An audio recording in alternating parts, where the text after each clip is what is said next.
Hey,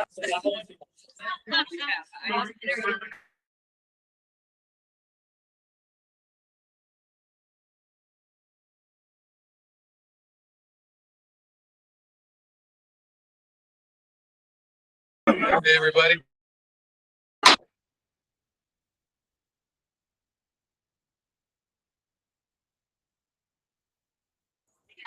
Cracks in the wood now. Hey, everybody. I'm going to call to order this meeting of the Santan Valley Town Council on April 1st, 2026 at 6:02 p.m. We have our clerk give us a roll call, please. Mayor Schmidt, Present. Mayor Hudgens, Present. Hunt, Present. Present, Member Oaks, Member Tyler, Present. Member Walker. We have quorum. Thank you. We're going to go ahead and proceed with our Pledge of Allegiance. I've asked Councilmember Wolfert to lead us.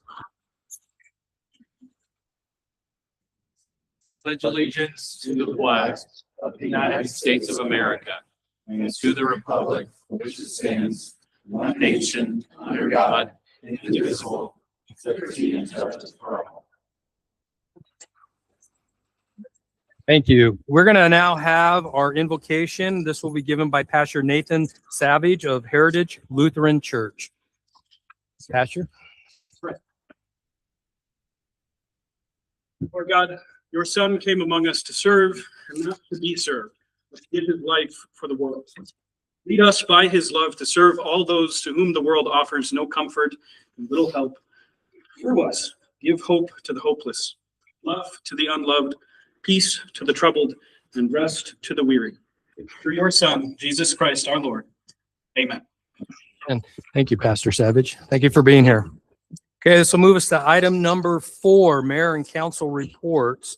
This will be a brief report on current events. This is a information item only. Council should not propose, discuss, deliberate, or take legal action on the information presented.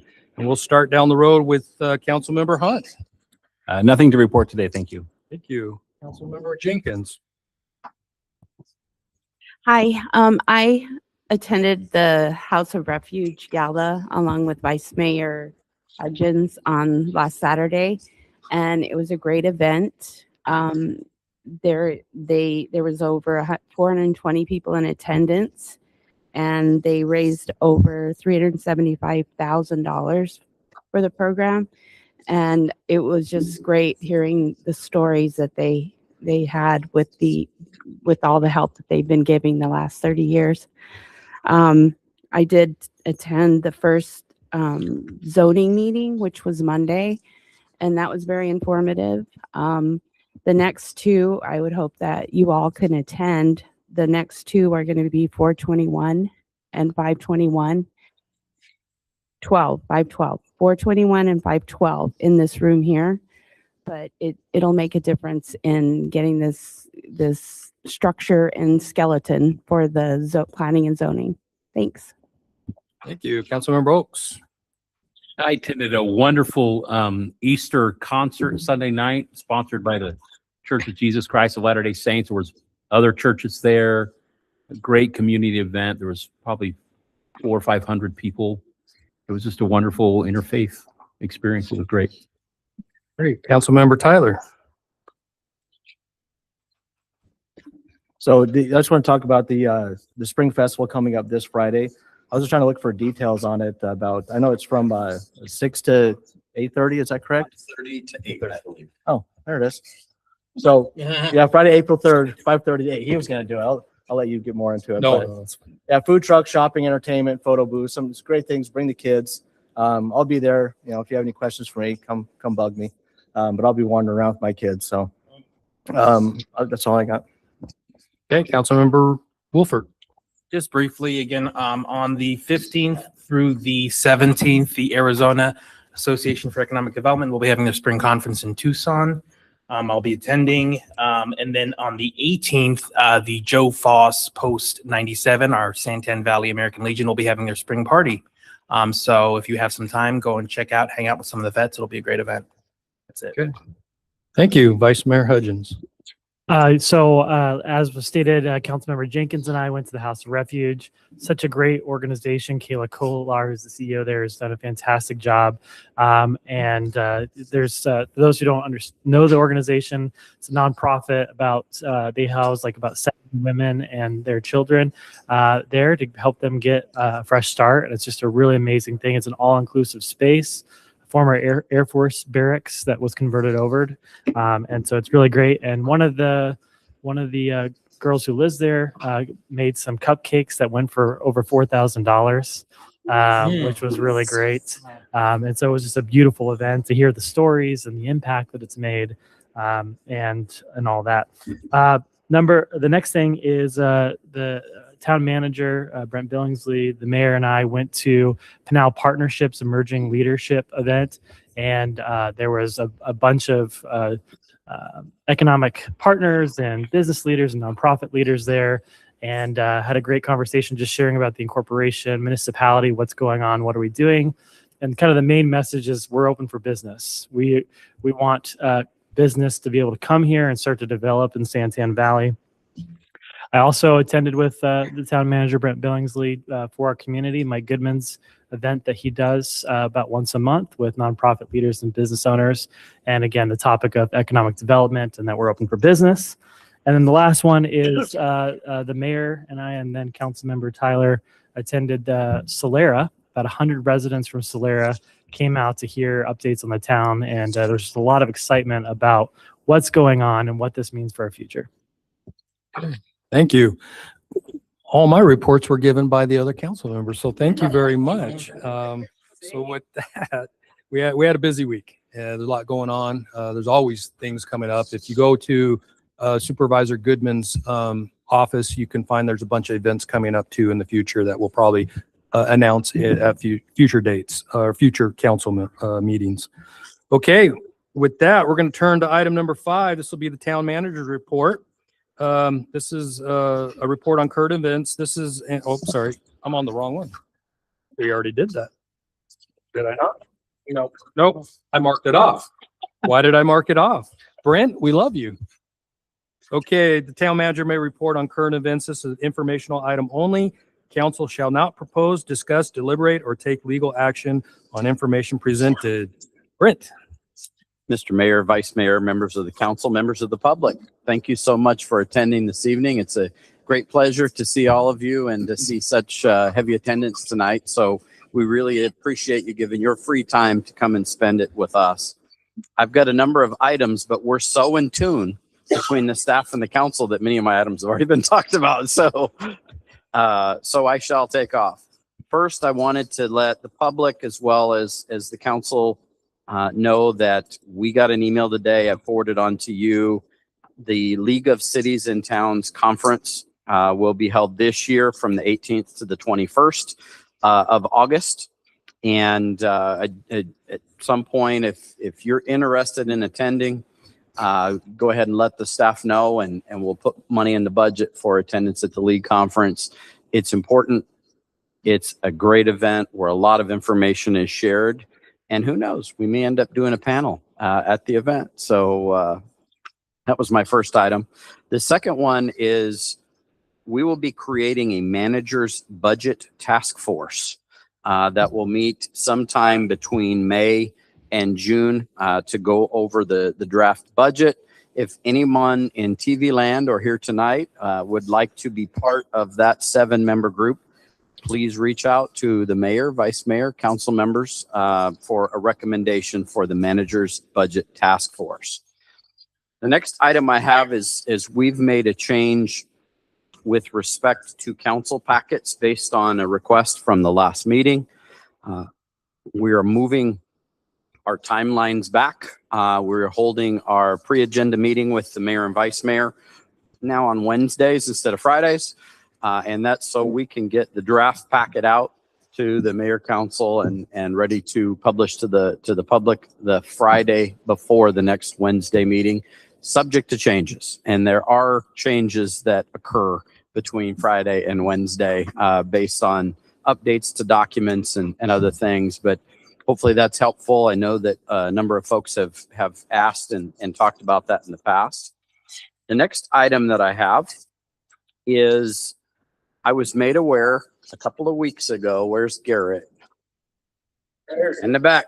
I was made aware that Rural Metro is implementing pieces of the agreement that they signed with the town of Santan Valley. Our new fire truck should arrive in the next couple of weeks. It's a ladder truck. If you've been driving around the community, you've probably noticed red engines instead of yellow engines. Those are the engines that and crews that are stationed in Santan Valley for Santan Valley. We also have a new pumper that I think just arrived with the custom cab here. And I think Garrett's truck's being repainted in red as well. So you'll know it's a Santan Valley fire engine. They're also making headway in terms of another fire station here in Santan Valley, and we're working with them with respect to that. As was mentioned by Councilmember Jenkins, our first zoning code public meeting was this Monday. Pretty well attended. I'd say 25 to 30 people. We filled this room on Monday. Good event. And we hope that all of you attend. As she mentioned, April 21st and May 12th, 6 p.m. This room, be here. The next item that I have is Robert, who is our IT director for the town, has been working on some requests that council had. One is to have a presence on social media. We now have a presence on social media. We are fully up and running on LinkedIn and Nextdoor. If you're wondering why we're not on Facebook, talk to him after the meeting because it's so complicated. I don't understand it, but you may understand it. It has something to do with record retention data to meet open meeting law requirements. And until we get other software in place to actually track comments and keep that data, we have to stay on some of these platforms that we can control the postings and the responses. But we are now on LinkedIn and Nextdoor. And I believe we had 856 hits on Nextdoor regarding the posting for the zoning code. Is that right? So we're up, we're running, and 856 people noticed the zoning meeting on Monday. So that's a really good thing. Also, with respect, I've got to put my glasses on, I'm sorry. With respect to website development, Dana, Gabe, Janet, all work together on a recommendation for how we do the website. They have met with vendors in terms of how we go about doing that, handling the content, interconnectivity, as well as the ability for us to do our own changes without coding with respect to the website. I believe you guys are looking at this time at Civic Plus. Is that correct? So we're working on website as well, and you'll probably see an item coming forward to a future council meeting.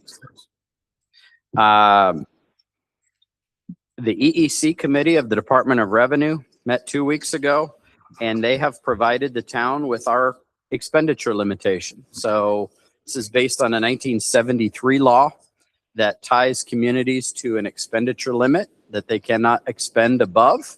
And I'll get to this in a minute, unless a couple of different things happen. Our expenditure limit for 2026-27 is $79,196,448. Even if we receive more money than 79 million, we cannot spend it unless one of two things happens. One, an election for a permanent base adjustment, or an election for home rule. Staff has met with the pertinent state agencies, had conversations.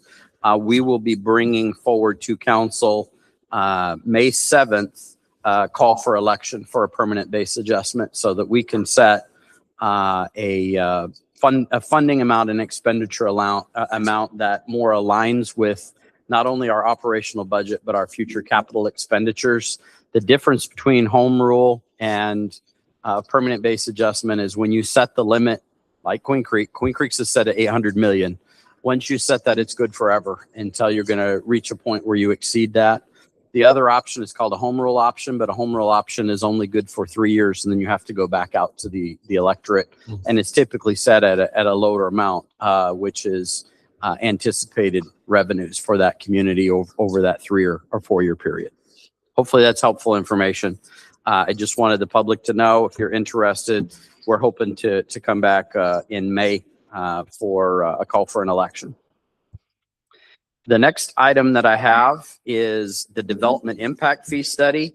We have a draft and we will be publishing that draft tomorrow, April 2nd, right, Gabe? And then we will be coming back to council for a public hearing on June the 3rd to adopt the development impact fee study. Of course, we will have a meeting and a work session before that to go through what those results are. Even though we're posting tomorrow the draft report, you can still change that up until the time that there's an actual vote on adopting the development impact fee study. Santan Valley Spring Festival, not only is it this Friday at 5:30, but the town of Santan Valley will have a booth. So please come out and see us.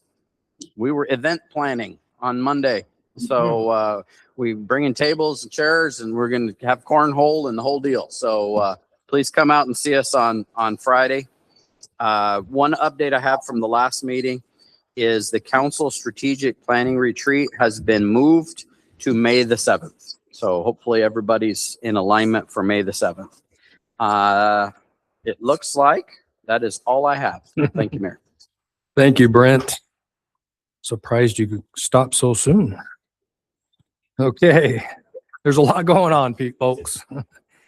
Okay, this is going to take us to item number 6 on the agenda. This is a presentation of mayoral proclamation recognizing April 11th through the 17th as Week of the Young Child. This proclamation serves to recognize the importance of early childhood education and to support and invest in the future of our community's youngest learners. Also present with us, Katrina Davini, correct? First Things First Pinal County Regional Specialist, and Cindy Alva, Regional Area Director. I'm going to go ahead and read in this proclamation right now. It says, declaring the week of April 11th through 17th, 2026 as Week of the Child in Santan Valley. Whereas all the Arizona children deserve access to quality early care and education environments. And whereas quality child care programs build children's lifelong learning skills during the critical years from birth to age 5. Excuse me. Whereas ECE, or the Early Care and Education, teachers and child care providers are an essential workforce that enables Arizona parents to participate in the workforce or pursue education. And whereas funding quality child care is a smart investment that improves family well-being, strengthens communities, and contributes to a thriving economy. And whereas First Things First, the Arizona Association of Education of Young Children, the Southern Arizona Association for the Education of Young Children, and other community organizations, in conjunction with the National Association for the Education of Young Children, are celebrating the 55th anniversary of the Week of the Young Child. And whereas these organizations are working to improve equitable early childhood opportunities that provide a strong start for children in Santan Valley.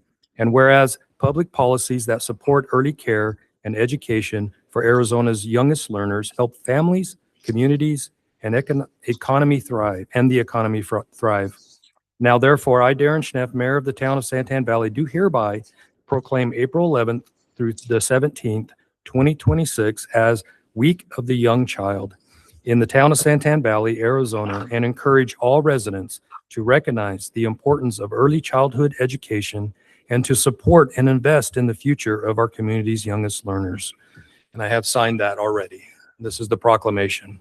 This is our second proclamation that we have done as a new municipality, and it's a very worthwhile proclamation. I think maybe should we have a photo up with the two here, and we'll get that done right now. So if the council, if we want to come to the front.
Okay, now that we've done that, we're going to move to item number 7. This is a consent agenda.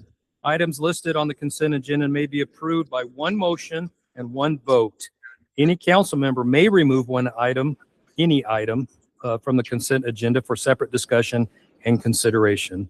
And we have items number A, approval of minutes, and item number B, approval of an agreement with Tyler Technologies. Does any council member have any discussion, question, or motion? So Mayor, I move to approve the consent agenda for approval of minutes and approval of agreement with Tyler Technologies. Okay, we have a motion by council member Tyler. Is there a second? We have a second by council member Oaks. All in favor? Indicate by saying aye. Aye. Any opposed? Okay, ayes have it. Consent agenda items are approved. Okay, now we'll go to action agenda. This is an approval, item number 8A. This is an approval of an employee health care benefits package. This is a presentation by Eric Johnson, presentation, discussion, and possible action to adopt a healthcare benefits package for employees of the town of Santan Valley. We may have council action afterwards. We can have Mr. Johnson come up. Right. Good evening, Mayor, Vice Mayor, and council members. Eric Johnson, I'm from GLJ, and hopefully you all can hear me. All right, there's an on button. Okay. So hopefully you got the executive package I had sent to you. Just talks about a little bit about what we did and what we're recommending. So after you boil it all down, I don't know if you want me to go through all the gritty details, but basically Every word. every word. All right, there's 24 pages in that packet. Start off on page 2. Yeah, I'm gonna have to gavel you. Basically, Blue Cross Blue Shield came in the most competitive. We're looking at a dual option on the medical, traditional PPO with a high deductible health plan.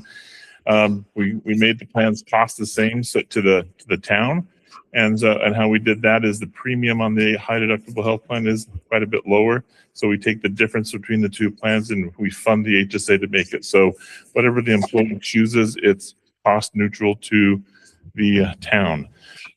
We did a comparison study of many of the surrounding towns, looking at what they're spending, and how much the employees are having to pay for their benefits package. And we were trying to get that as close as we possibly could. Obviously, most of the towns are population-wise, when it comes to employees, are a lot larger, so they have a little bit of a leg up, but we got pretty darn close. And so the overall package on the medical, dental, vision, life, EAP program and so forth, all of that stuff is within what I would call striking range or very, very close to your surrounding towns. So it would be a very good tool for you to be able to leverage, attract and retain good, talented people. I'll stop there and pause. Is there any questions as you guys have had a chance to look through that packet and have any questions specifically? Everything is in there. I do. You were kind of talking about how we were comparing with other towns and municipalities. The difference is they have a lot more employees. So they Yes. have a little more buying power, I They guess you do. could call it, right? So the plan designs, because we fall in the small market, you have less flexibility in the plan designs. And so you can't dial it in and get it. You're kind of like, here, this one here, and they might have a plan that's in between. You don't have that option and so forth. So, and they got a little bit different buying power, but we got pretty darn close. Your HSA plan is probably, would hold water against just about any other municipality in the area. It's the PPO plans can be a lot more difficult, and so forth. But with what we recommended in the funding and so forth, it closes that gap, and they're very good competitive plans. And it's giving them two different kind of options to Yes, go with. we didn't want to go with just one type of plan. We wanted to go with two different types of plans. So, because some people love HSAs, some people just don't like them no matter what. And so we put one of each so that you're not chasing away talent because they don't like the one plan that you would have offered. So we put both plans in. We're also looking at putting in an FSA and an LFSA. So the FSA is for the traditional PPO people. They can put money in on a pre-tax basis, avoid federal, state, and all that. and may pay for medical, dental expenses. And the LFSA is for the HSA people. They can put additional funds to be used for dental and vision expenses as opposed to tapping into their HSA. They can leave that for medical only.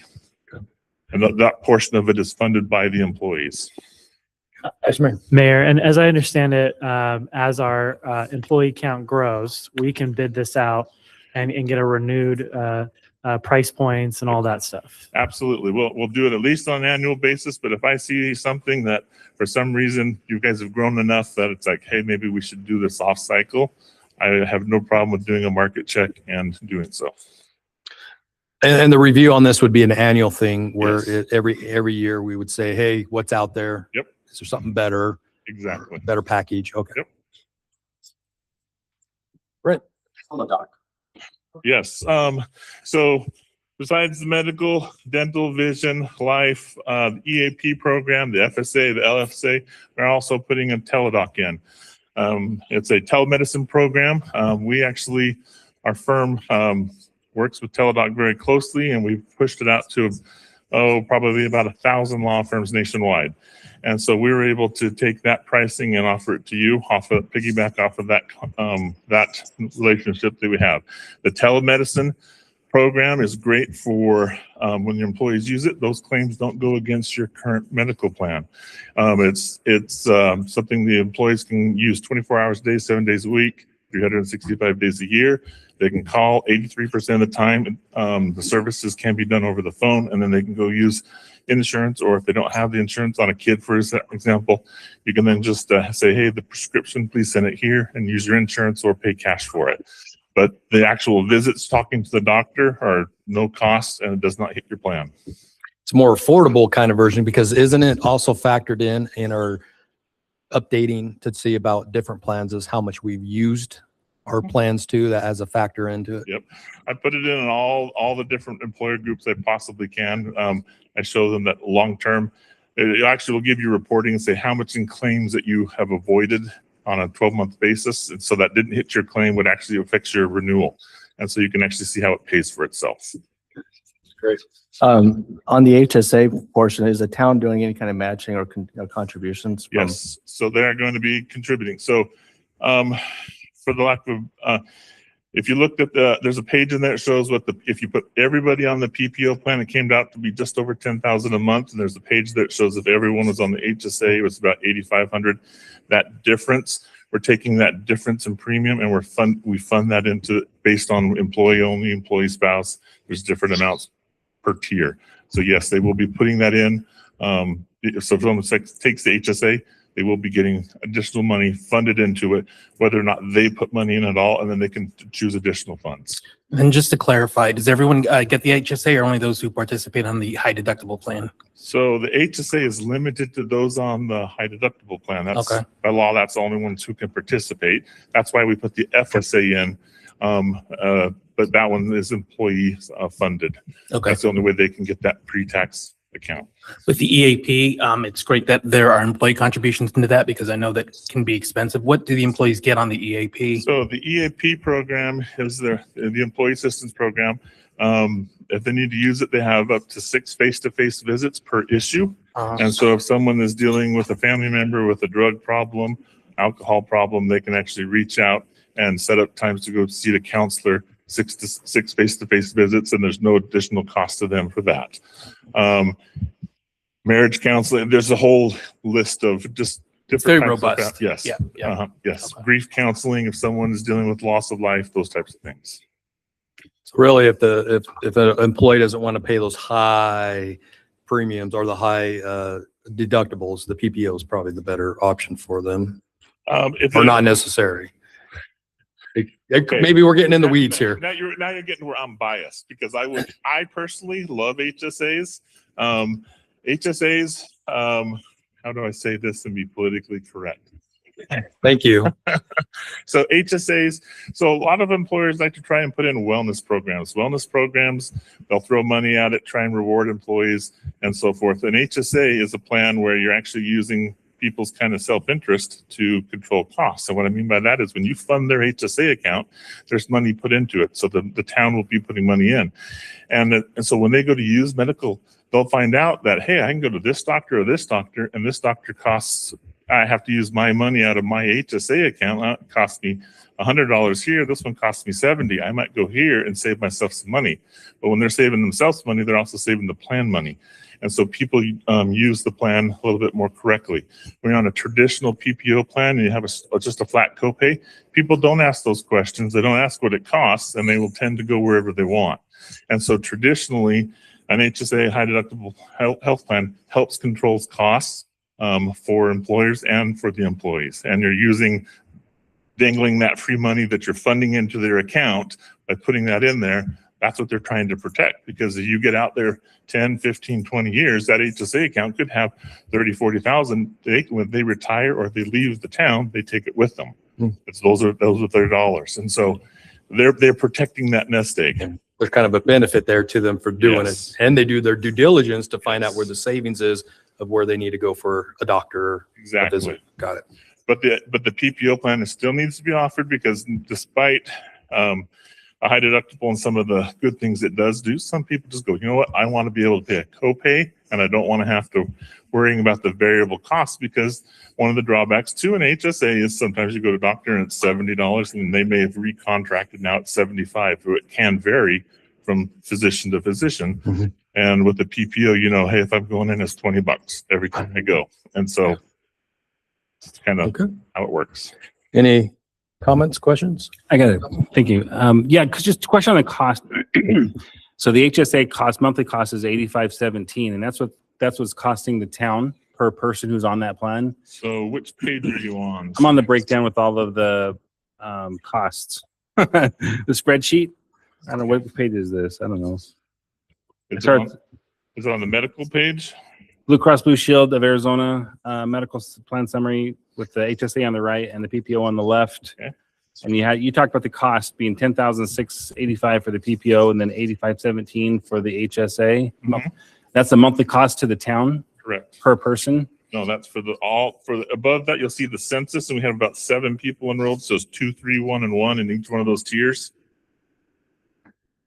So, Oh, I see. Yeah. Okay. So that Gotcha. monthly cost is so when we took a census of the group and those asked if we put all the employees in that plan, that's what would be $10,680 a month for all 7 of those employees, or the HSA if they all went that way. So when we offer both, the cost will land somewhere between there, depending on, technically it won't, it'll actually come out to be that 1068 because we funded the difference if everybody went on the HSA. That's how we funded the HSAs. Down in the bottom right-hand corner, you'll see that an employee will get $143 a month in contributions. Employee spouse will get $249 because that's the premium difference between those age groups. Okay. So with this cost now, what about someone who decides to waive the coverage? Is there an advantage to the person for saving money into the plan? No. So if they Okay. waive it and they stay on a spouse's plan, that's not something I would do. And if the town wanted to provide some sort of a stipend, but when you're trying to first start up and you only have 7, 8 employees, you're really hoping that everyone buys in, because if this changes drastically, then the carriers will change the rates based on enrollment. So this was kind of a poll of how we believe people will enroll, and this is what was put out to market. So if I'm reading now, I'm also looking at the cost for the employee themselves, like the monthly premium. So you're looking just below that. You're looking at employee cost. Now these are annual costs. Employee for the PPO is $375.60.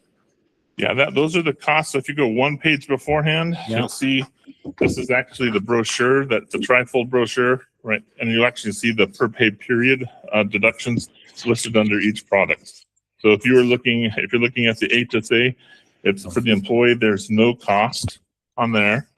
For the employee spouse, it's $92.88 a pay period. The family would be $170.28. If you switch over to the PPO for employee only, it's $7.82 a pay period. Follow me? Oh, there it is. Okay. Sorry. I'm trying to find. Yeah, you have to I got it sideways rotate here. it. It doesn't fit. Okay. Cost you pay per paycheck, $782 for the PPO plan for employee only. For a family, it's $258.90 per paycheck. Yep. And then if you're looking at the high deductible, let's see, where am I looking at? That's the PPO. The HSA plus 3,400, that's Yep. our high deductible plan. Yep. So someone who does that one, if they do employee only, looking at zero cost per paycheck. Right. And they can then cover family up to 170.28 per paycheck Figure. for family coverage. Okay. Got it. Okay. Just trying to break down cost and. Yeah, the other one was actually annualized costs to the employee or the employer, I believe, if I remember right. So Okay. All right. Thank you. if you go one other page on that brochure, just, for education materials, you'll see a QR code. If you take your phone and you snap on that, it'll actually take you a video, and it has a video presentation that the employees can watch and learn about their benefits. Just so you know. Also, the way I understand it too, we went out to multiple companies Yeah. who came back with prices, and I understand this was the cheapest of all of them. How much significantly less was this than So the some next others? closest, so for the HSA, it was about 8,500 if all seven went on it. The next closest was Aetna, and it was about 9,800. So there's about a $1,200-1,300 difference per month. And then their out-of-pocket costs were actually about $900 higher. So where this plan here, your worst case scenario, you run up $100,000 claim, the employee could be out $6,000 total. On Aetna's, it would have been $6,900. And so when you weight, so it's not just pricing, but it's also weighting the benefits and how much exposure the employees have. And Blue Cross actually scored higher in all categories. It was not on the lowest cost, but it was actually the plan designs that was of the better ones of all the others that are presented in the packet.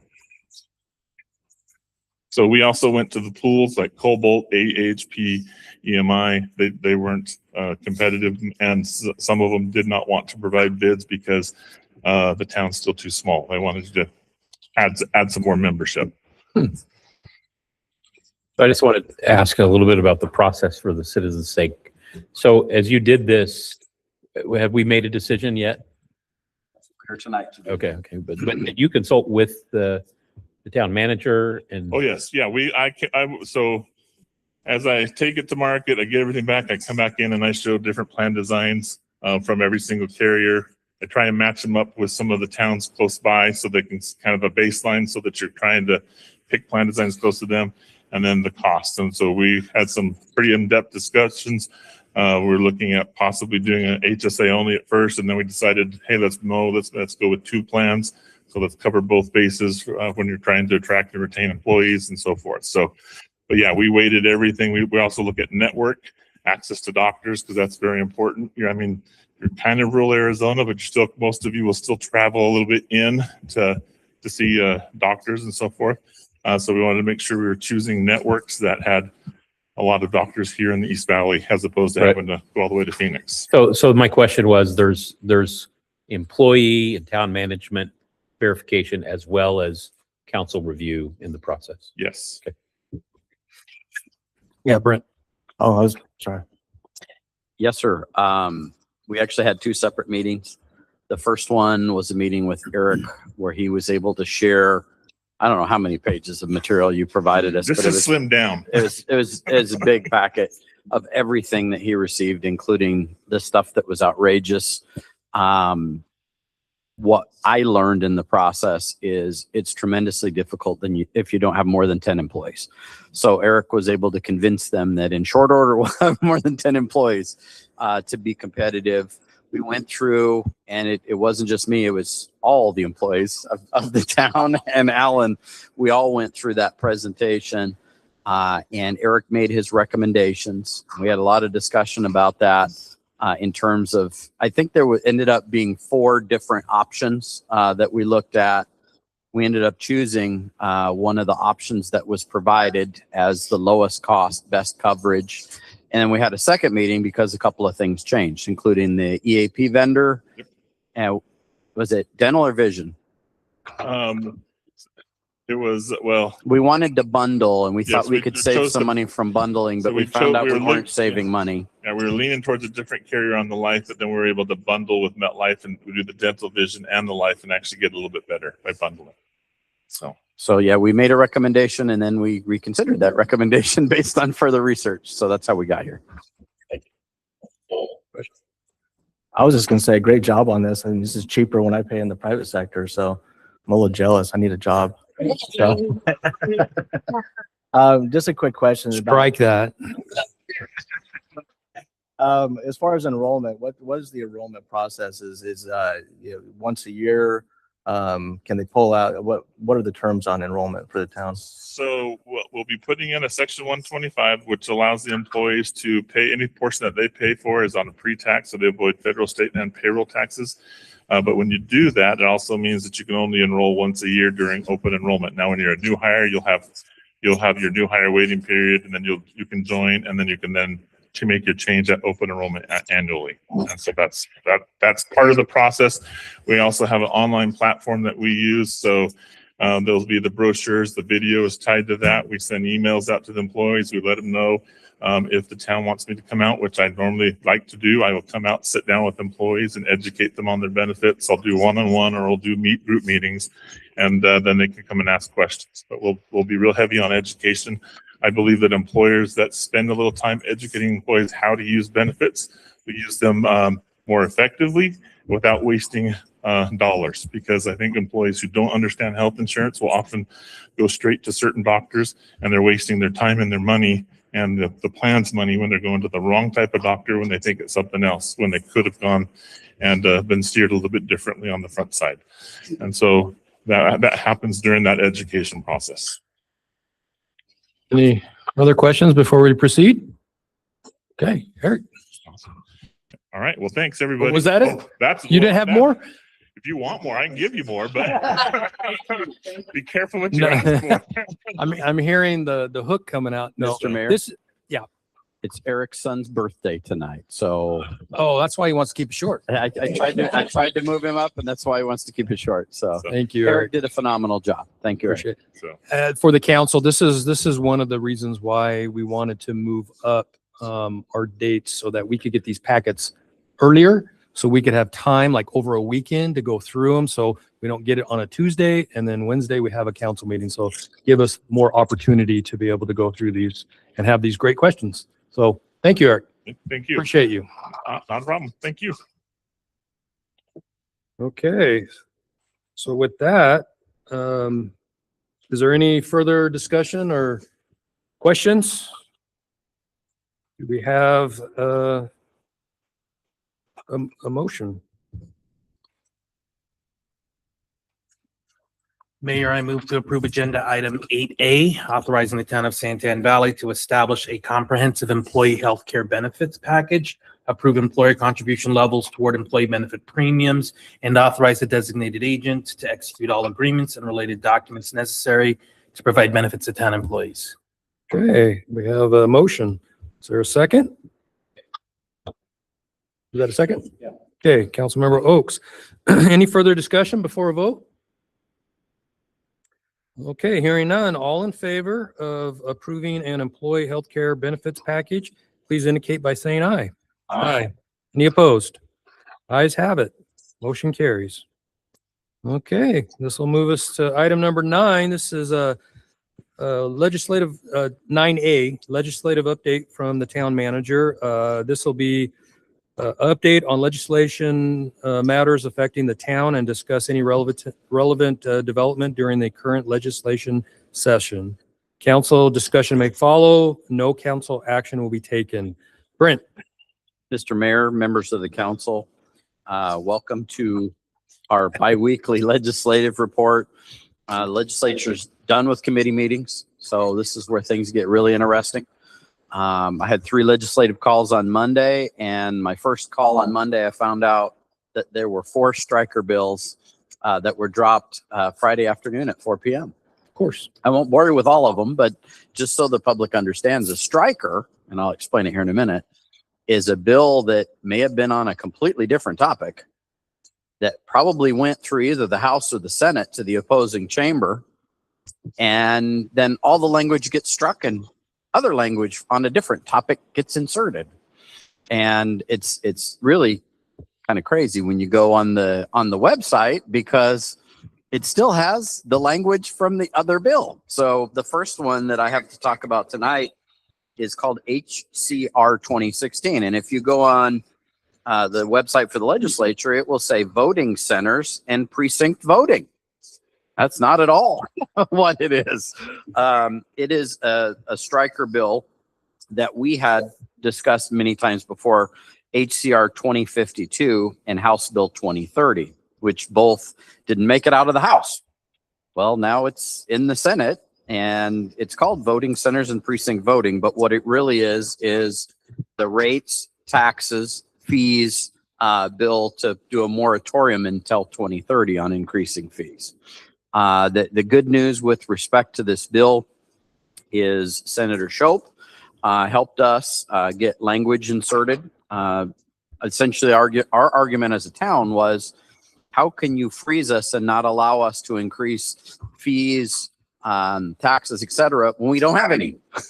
So he was able to do an amendment that essentially gives us one bite at the apple. So we will consider that when we go through and approve our fee study, when we approve our model city tax code. Just understand that if this bill gets through, we get one shot at the apple, and then there will be no change till 2030. But How much longer before that final vote will come in on this? who knows? Things are kind of stalled right now because of the budget. And then I found out on Monday that the House may be taking a recess for 2 weeks. So it could be quite some time. As you guys know, the session went into June last year. So it may again this year. Okay. The second bill is called Senate Bill 1431. It's one that we have been tracking. It started obviously in the Senate, and it's known as the bill called Municipalities Planned Communities Design Prohibition. This one looks like it's going to be passed. It made it out of the House. It's House engrossed. Or made it out of Senate, I'm sorry, is Senate engrossed. And it's already made it through House Commerce where it passed, House Rules where it passed, and the Majority Caucus is meeting on this bill this week. So if you want to oppose a bill that's bad for Santan Valley and bad for cities and towns in Arizona, Senate Bill 1431 should be on your list. Because it also prohibits a municipality from adopting or enforcing design, architectural, and aesthetic requirements for single-family homes or accessory dwelling units. Not good. As well as not allowing HOAs to be created at our request to maintain things like open areas, drainage culverts, et cetera, that exist in subdivisions. So it's kind of a big deal. So if this passes, developers can do whatever they want without our input? To some degree, we couldn't have a design review board. We couldn't ask developers to insert an HOA to do maintenance on not public infrastructure, but subdivision related infrastructure, as well as wall requirements. There's all kinds of things that are included as part of this bill. It's really not a good bill for cities and towns. The other one I wanted to mention tonight is Senate Bill 1176. This is one of the strikers from last Friday. If you go on the website, you'll see it says stormwater storage replenishment credits. That's not what it is, but that's what the bill says. It's a very curious bill, and the thought is this is an anti-League of Cities and Towns bill. Essentially, what the bill does, its title is Lobbying Authorization for Cities, Towns, and Counties Prohibition. It essentially says that people like myself or Alan or our town employees cannot lobby at the legislature on behalf of the city, town, or county unless the city, town, or county's governing body has adopted a formal position on a legislative matter. So, for example, the 4 strikers that happened last Friday. Once we found out about that, we'd have to call a special meeting, meet the open meeting requirements for posting, and meet on Monday to take a position so that we could be ready for the Tuesday meeting with respect to committee. So it's specifically designed so that the league, their lobbying efforts, and our staff lobbying efforts, even council lobbying efforts, if you were an individual member that has a registration as a lobbyist on behalf of the town, you couldn't take a position unless the council voted. The odd thing to me is Professional paid lobbyists, they're not part of this bill. This is specifically focused on limiting our ability to argue against bills at the legislature. Yes, sir. So that means strategically the legislature could put a bill out and vote on it before anybody had a chance to have a meeting, but they don't limit that to other lobbyists. No, paid lobbyists, they're fine. Yeah. So It- that's it Senate Bill hinders us. 1176. Yeah. And what's the motive? Is that it? Is it to limit us? It is. Yeah. It's You to can guess. limit our voice and ability to speak out against bills. And those were the three I wanted to focus on tonight. They're all bad, and two of them are surprises. One more question. Uh-huh. If we were to we would have to call a special meeting to get a consensus so that lobbying could be done. Yes, Can an open meeting be done by poll, or we have to meet? we'd have to physically meet, either electronic or in person. Yeah, we'd have to post it. And an agenda would be a special meeting. Yeah. That bill feels very anti-American to not allow people to go and have their voice heard with their government, even government to government. I just feel that's very anti-American. Now, here's a question I'd have to ask would we have to get a paid lobbyist to be able to voice at that point? That Outside our that own- would be one option. Yes. Okay. So you know the business you might want to go into. So it's either that or we have to make sure we vote on these quickly.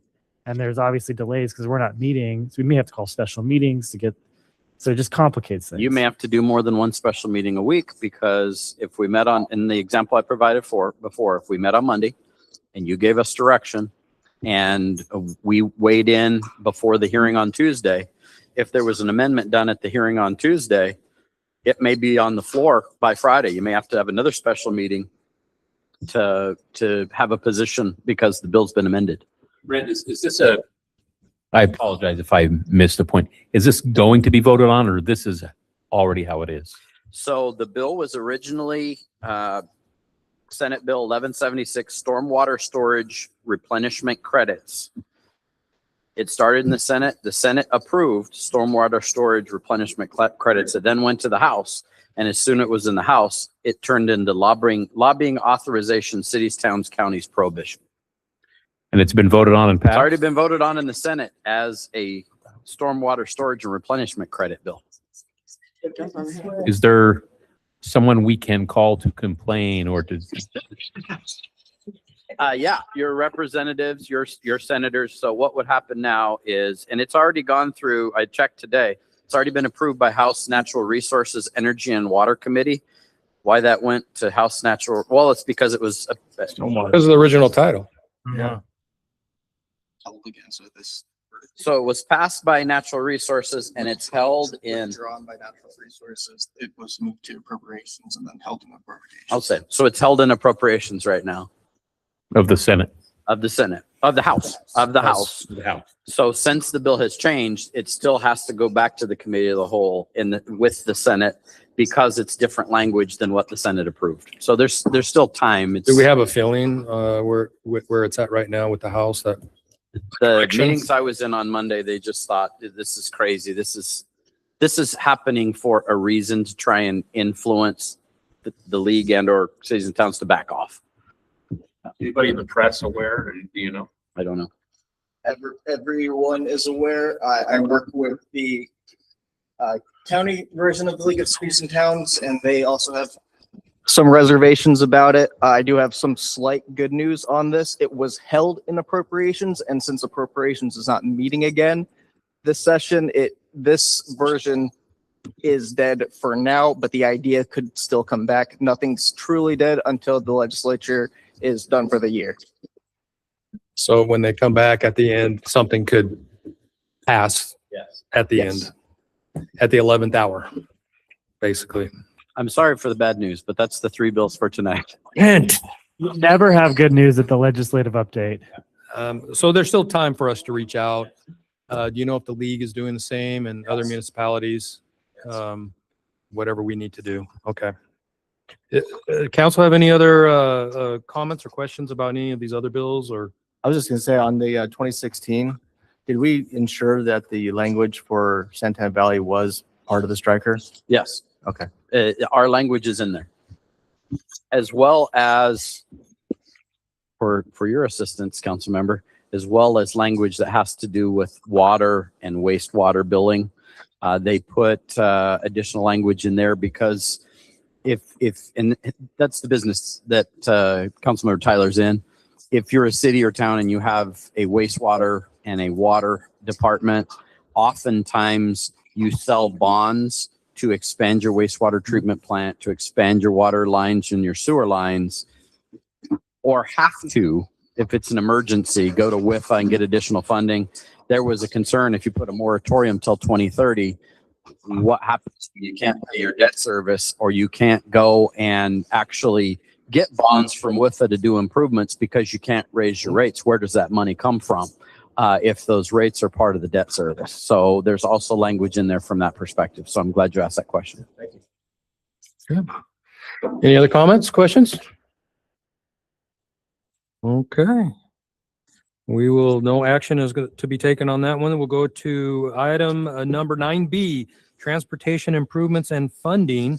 This will be a presentation by Chris Wanamaker, Pinal County Engineer, overview regarding roads, development, and growth in Santan Valley. Council may have discussion following, but there will be no action taken. Chris, Hey, well, good welcome evening. back. Yep, glad to be here and soon to be full-time employee next Monday. Oh, you're rubbing it in. I'm excited. I'm excited because this is everyone's favorite topic, right? Transportation, growth, development. Wait, there is no problem in Santan Valley. No, But we you have forgot challenges. today is April Fool's. We'll Go be ahead, talking Chris. about that. There's some challenges there. We'll get into some of that, but see if this is working here. Very delay.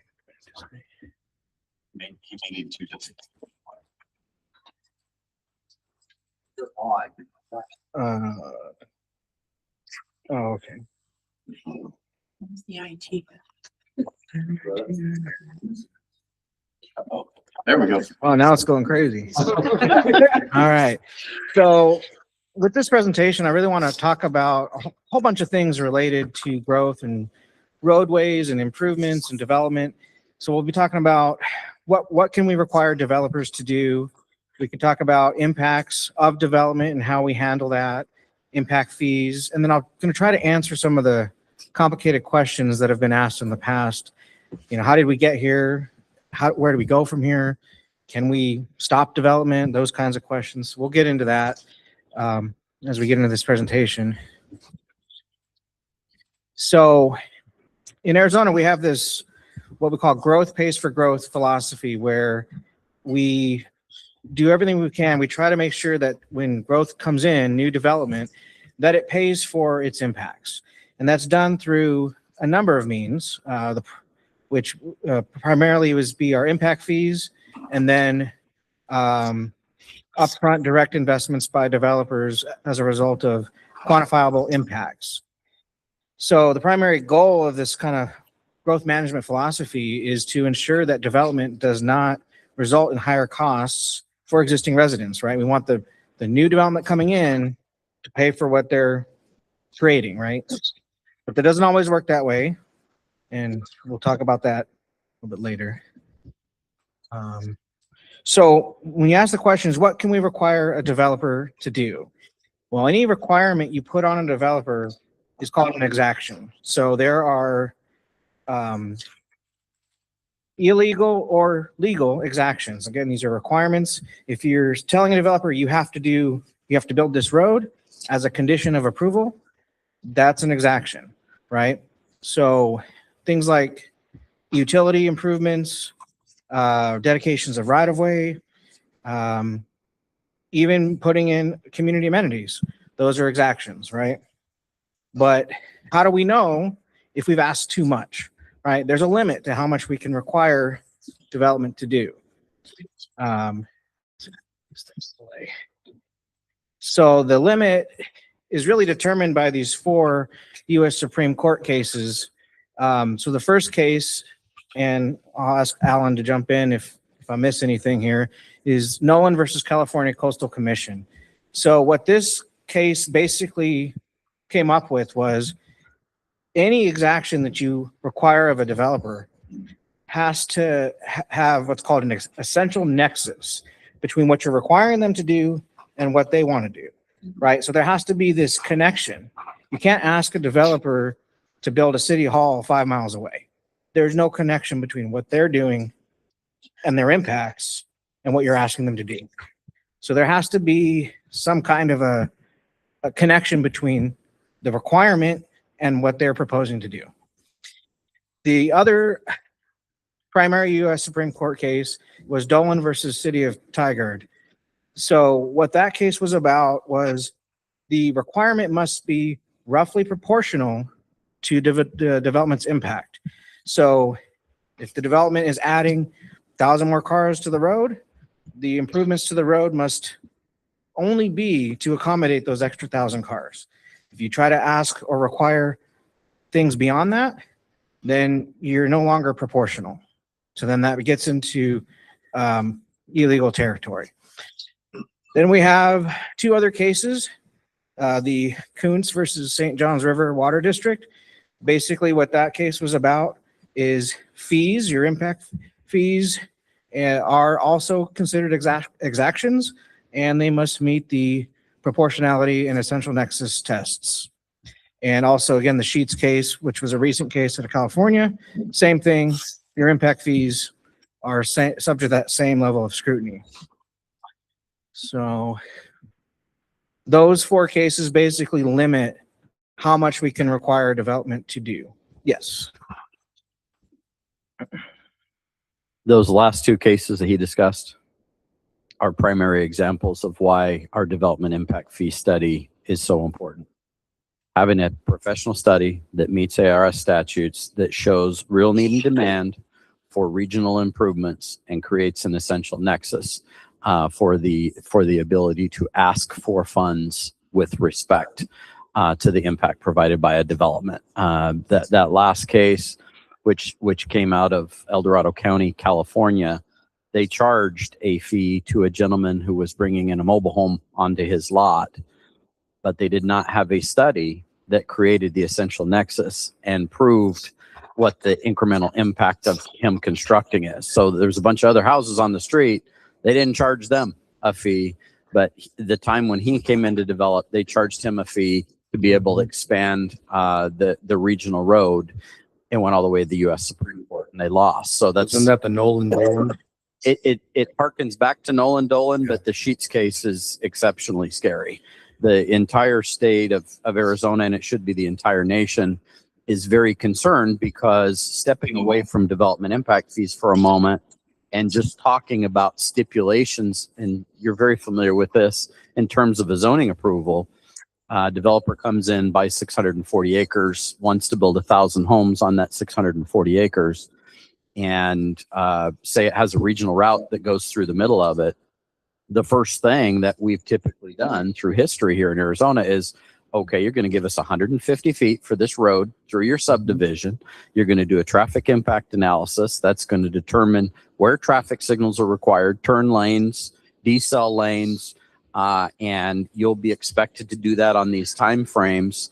The challenge is now that that case was so broad, at least when we were both at the county, the thought was you may be able to ask for improvements based on the TIA, but you cannot ask for 150 feet of right of way because that's a regional route going through that subdivision, and a collector road would carry the traffic necessary for this subdivision. Who cares about the people to the north? Who cares about the people to the south?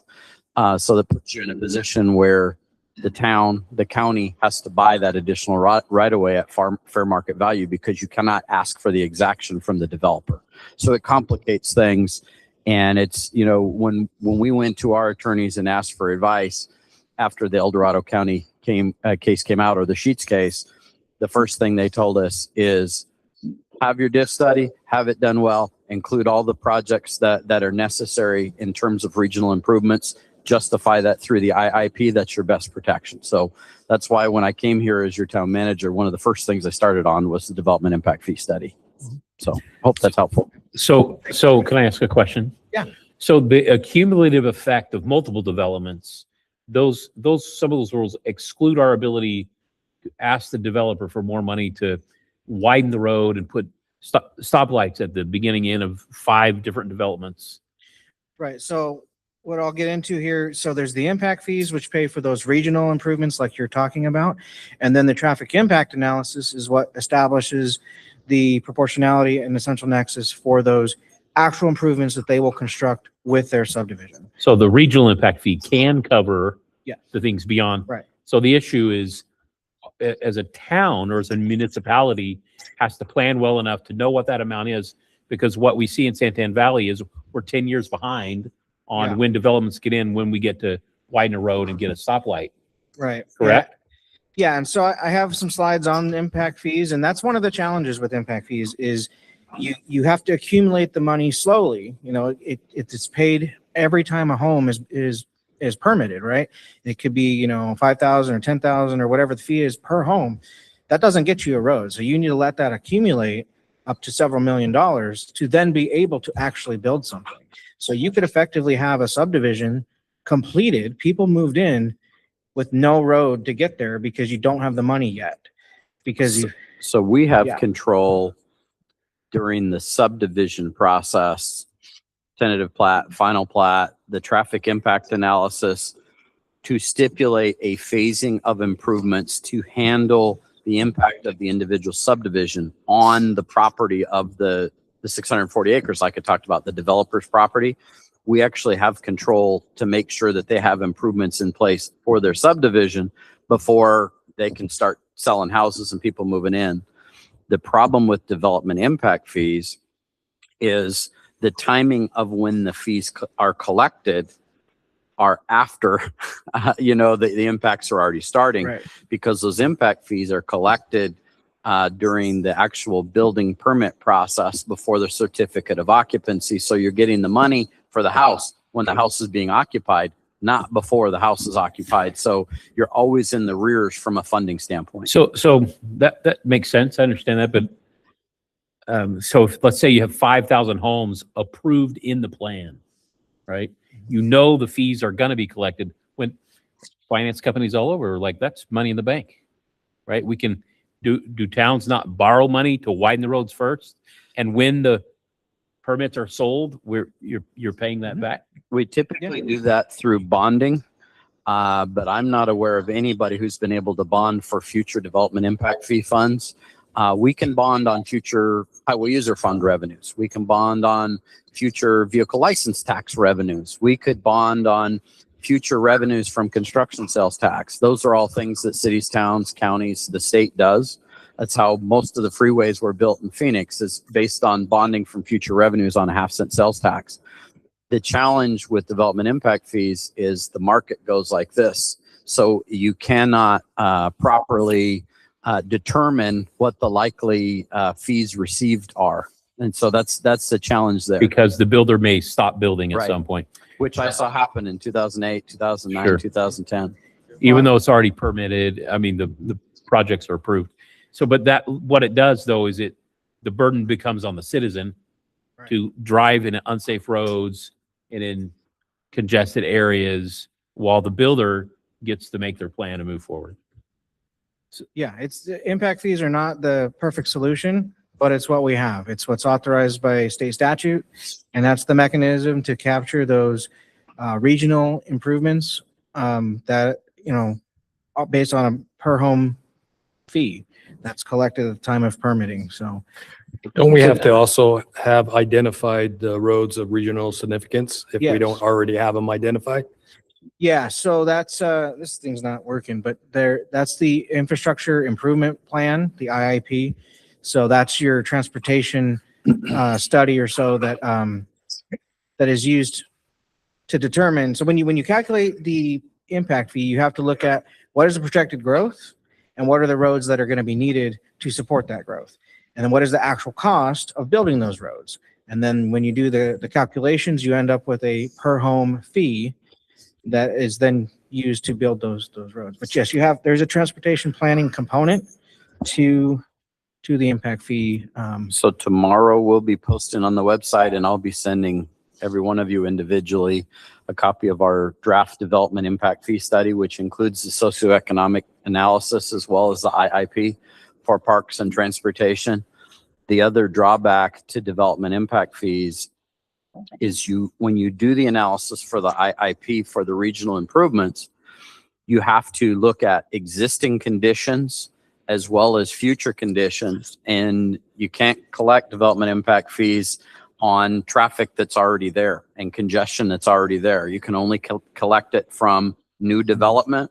So what you'll see when you look through that IIP is a projection of what our fees may be, a projection of what we might collect. But the thing to look at there is what the town's contribution is going to have to be, because we have to come up with the funds to pay for the existing congestion, because we can't ask the developers for that. Right. So I was say going we to collect I was going to kind $10. of build off what you're saying there. Yep. Did the county have something already established with the development fees? Yes. And what happened to all those development fees once we incorporated? Are they just now sitting in the county? Or did we lose all of those funds? And That's a now, legal question. No, that is a legal question. So they have collected DIF or development impact fees, and the statutes say that those have been earmarked for, particular area, region, right? And the infrastructure in that region. And the town's position is that those funds need to be used for the designated, what they were designated projects. That's codified in the statute as well. so we have a legal backing to make sure that those fees are used You use them- appropriately how they were designated use them for. or lose them in 10 years. So that's what the statute says. So we're currently working with the county. It is a complex issue though, trying to parse through that. The fees that have been collected, what remains outstanding to be done, what's the unfunded portion that, that the county was going to pay for now that we're looking at that as well. So a lot of moving parts, but yes, to answer your question, if they've been collected, our position, and we believe it's supported by the statute, is that money should be spent here on our Right. roads. And they will Ongoing be. conversations. So yeah, because working at the county, we do manage the impact fees that have been collected for this area. And they will be spent on projects in this area. Those are the discussions that we're having.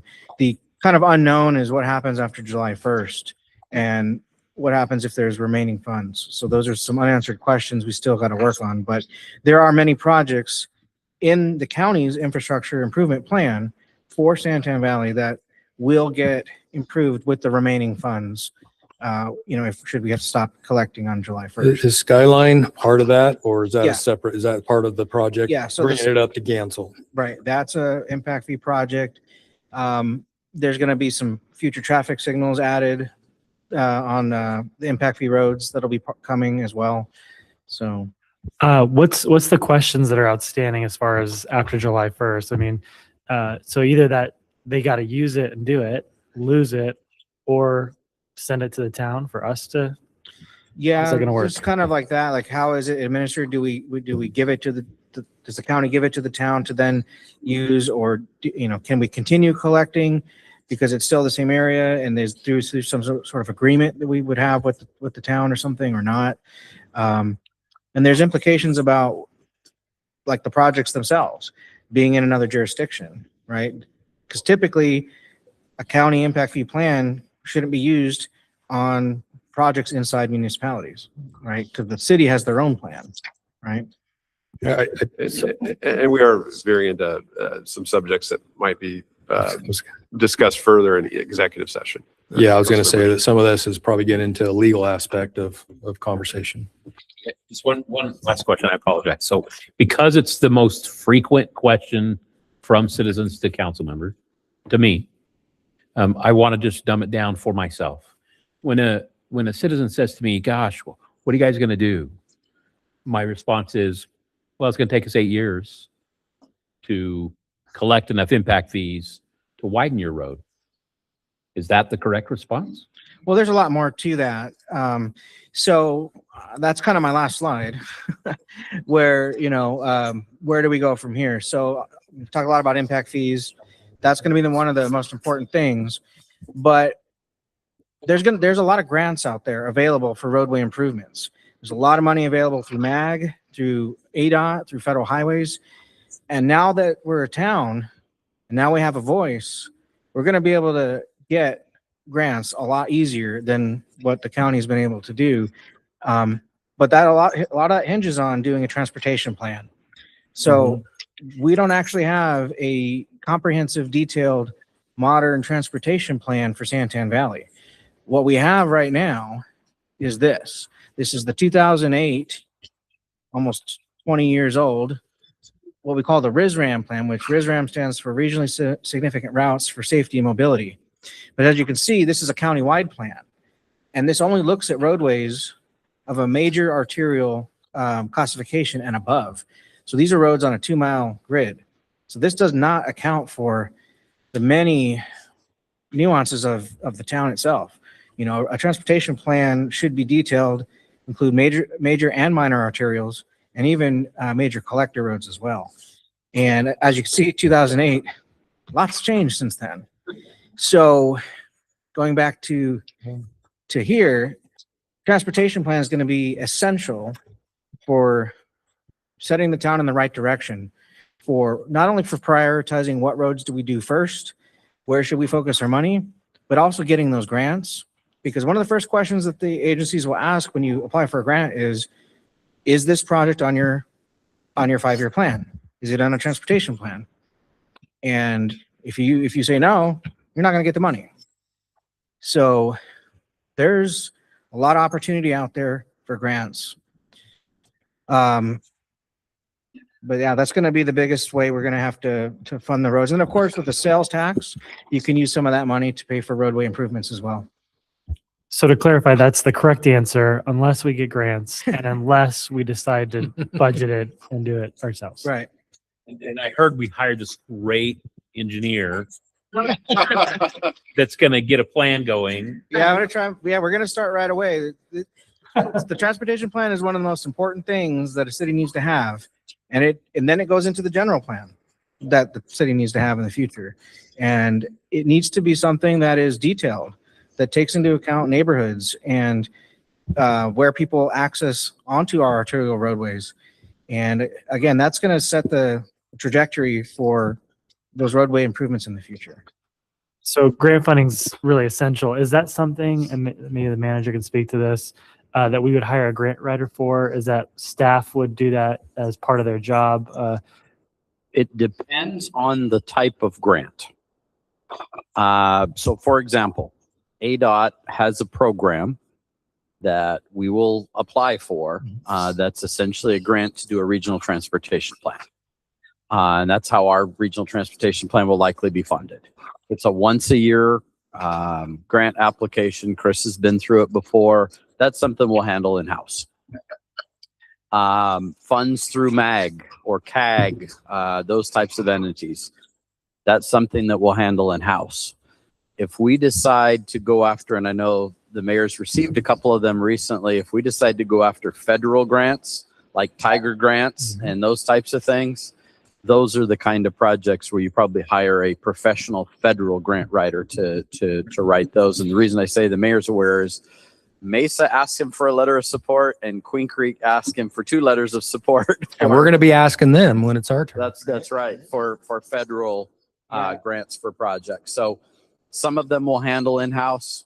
Some of those, it probably makes sense to hire a federal grant professional. Right. The federal grants are highly competitive, and you really need to have a standout application and all your data to support the project and benefit cost ratios. So there's a lot to it. But preceding that, don't we need to have the transportation Right. study and something in our general plan before Yep. we could start doing that? How long does that usually take? I can't imagine it's 3 to 4 months. I mean, it'd be quite a long time for 2 months. Well, it could be 6 to 12 Amen. months, depending on how fast you want to go. I mean, there is a lot of public involvement, and you want to get the development community involved as well, especially if you want to make them adhere to the plan, right? And conform to what the overall needs are. So you got to go through this public process, and then it ultimately comes here for adoption. It could be 6 to 12 months. I've worked on transportation plans that have taken 3 years. I've worked on some that have been within that window. So How long did Gold Canyon take? probably about 18 months, because there was some controversial discussions about where some future connections should go, but we had to resolve those things. But it took How about 18 the months. Maricopa Regional? We're going on 3 years. 3 years. So So I mean, I don't want to overpromise and underdeliver. You're not going to have a transportation plan in 6 months. I would plan on at least 12 months to fully go through the project, because it's not just us and our council that's involved. It'll be MAG, it'll be CAG, it'll be Queen Creek, it'll be Pinal County, it will be Apache Junction, it will be the Maricopa Flood Control District, it will be the State Land Department. And what delays some of these projects, including the one we were speaking about in Maricopa, is when one or more of the entities gets upset and there's disagreement, and then it takes a while to work through Right. that. So Yeah, that's a fair point. And, but I think, it's not having a plan and then doing one, it's going to be, I'm hopeful that we'll be able to get it done faster because we have to have something in order to.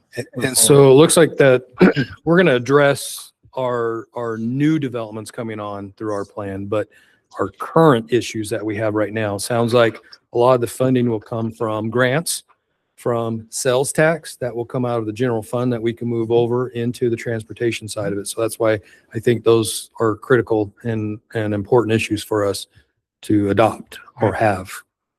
Am I correct? Yeah, Okay. exactly. So, I mean, I can go back and talk about more stuff. Wait, real quick though, but talking about widening of roads, Yes. I know in a lot of the areas of Santan Valley, we're limited of where we're at. What is the measure to go further to get it widened? Yeah. Condemnation, what are we talking about? Yeah. So there are segments. Difficult of- questions. Yeah, there are segments of certain roadways like Hunt Highway, for example, where in order to widen it to its ultimate 7-lane configuration, it would require eminent domain and condemnation of property. And in some areas, it may require relocating the whole, the families or whoever lives there. And that's a decision that the town will need to make. Is it something that is that important to do or not? Because I could tell you at the county, that's not something the county wanted to do. We never wanted to relocate people and move homes and take property like that. So if anybody wants to learn about the condemnation process and the requirements from the federal government, take a look at a document called the Uniform Act. The Uniform Act is the federal law that controls how condemnation occurs. It's not as simple as paying fair market value and demolishing houses or businesses. There's a lot of other things that go into that, including a legal process.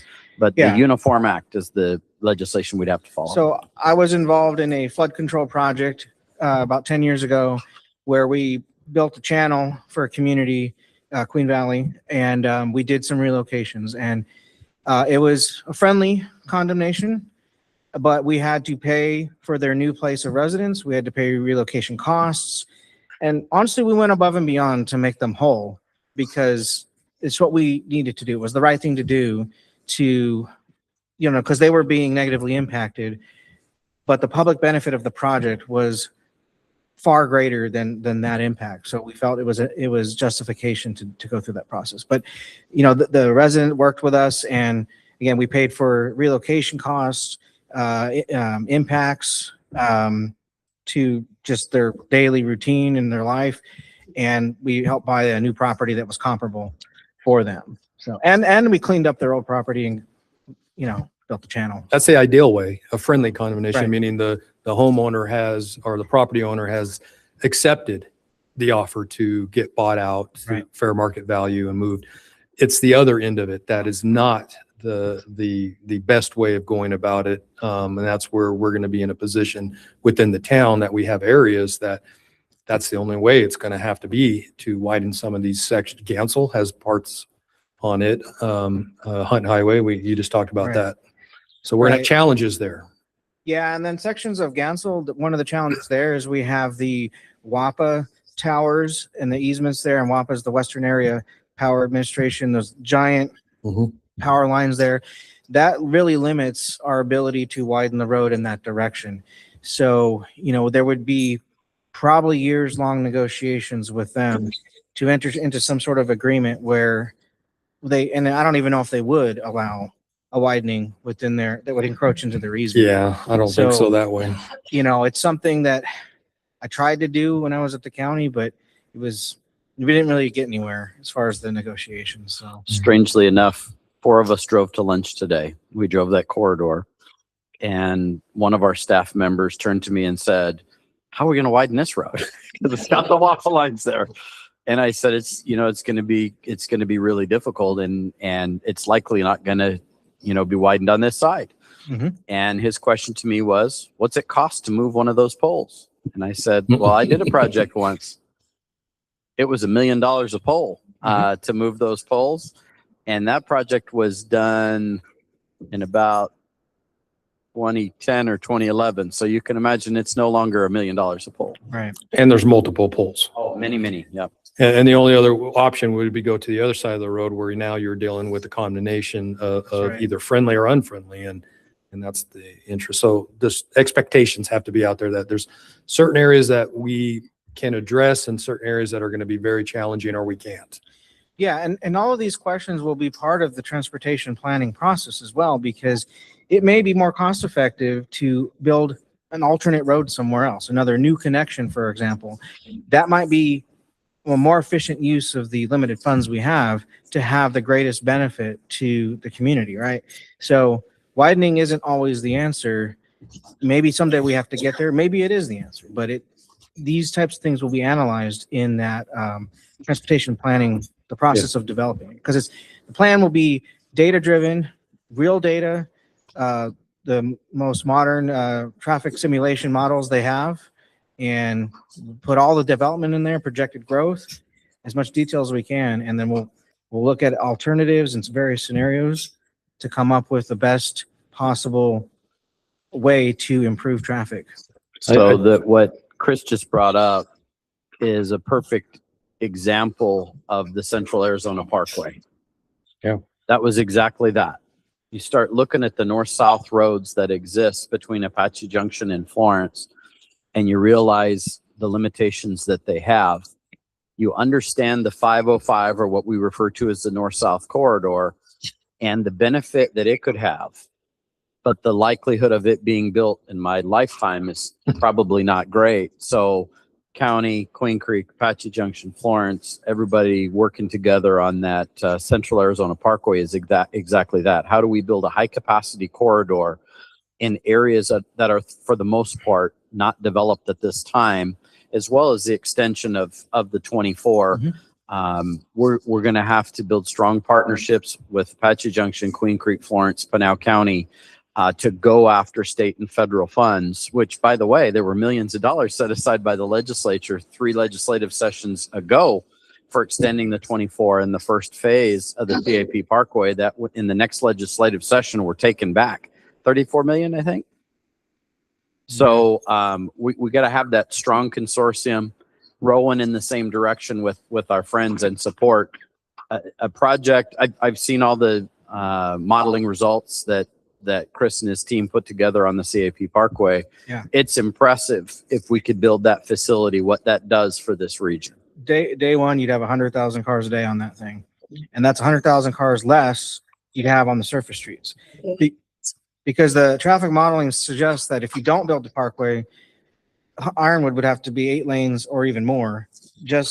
And it would be a level of service F, which is basically, the worst congestion. And I think the Parkway came about because the 505 was decided to be put further east Right. than where we wanted it, which was on the west side of the CAP canal. That's right. And so the alternative was Pinal County stepped up and said, okay, we got to do something here.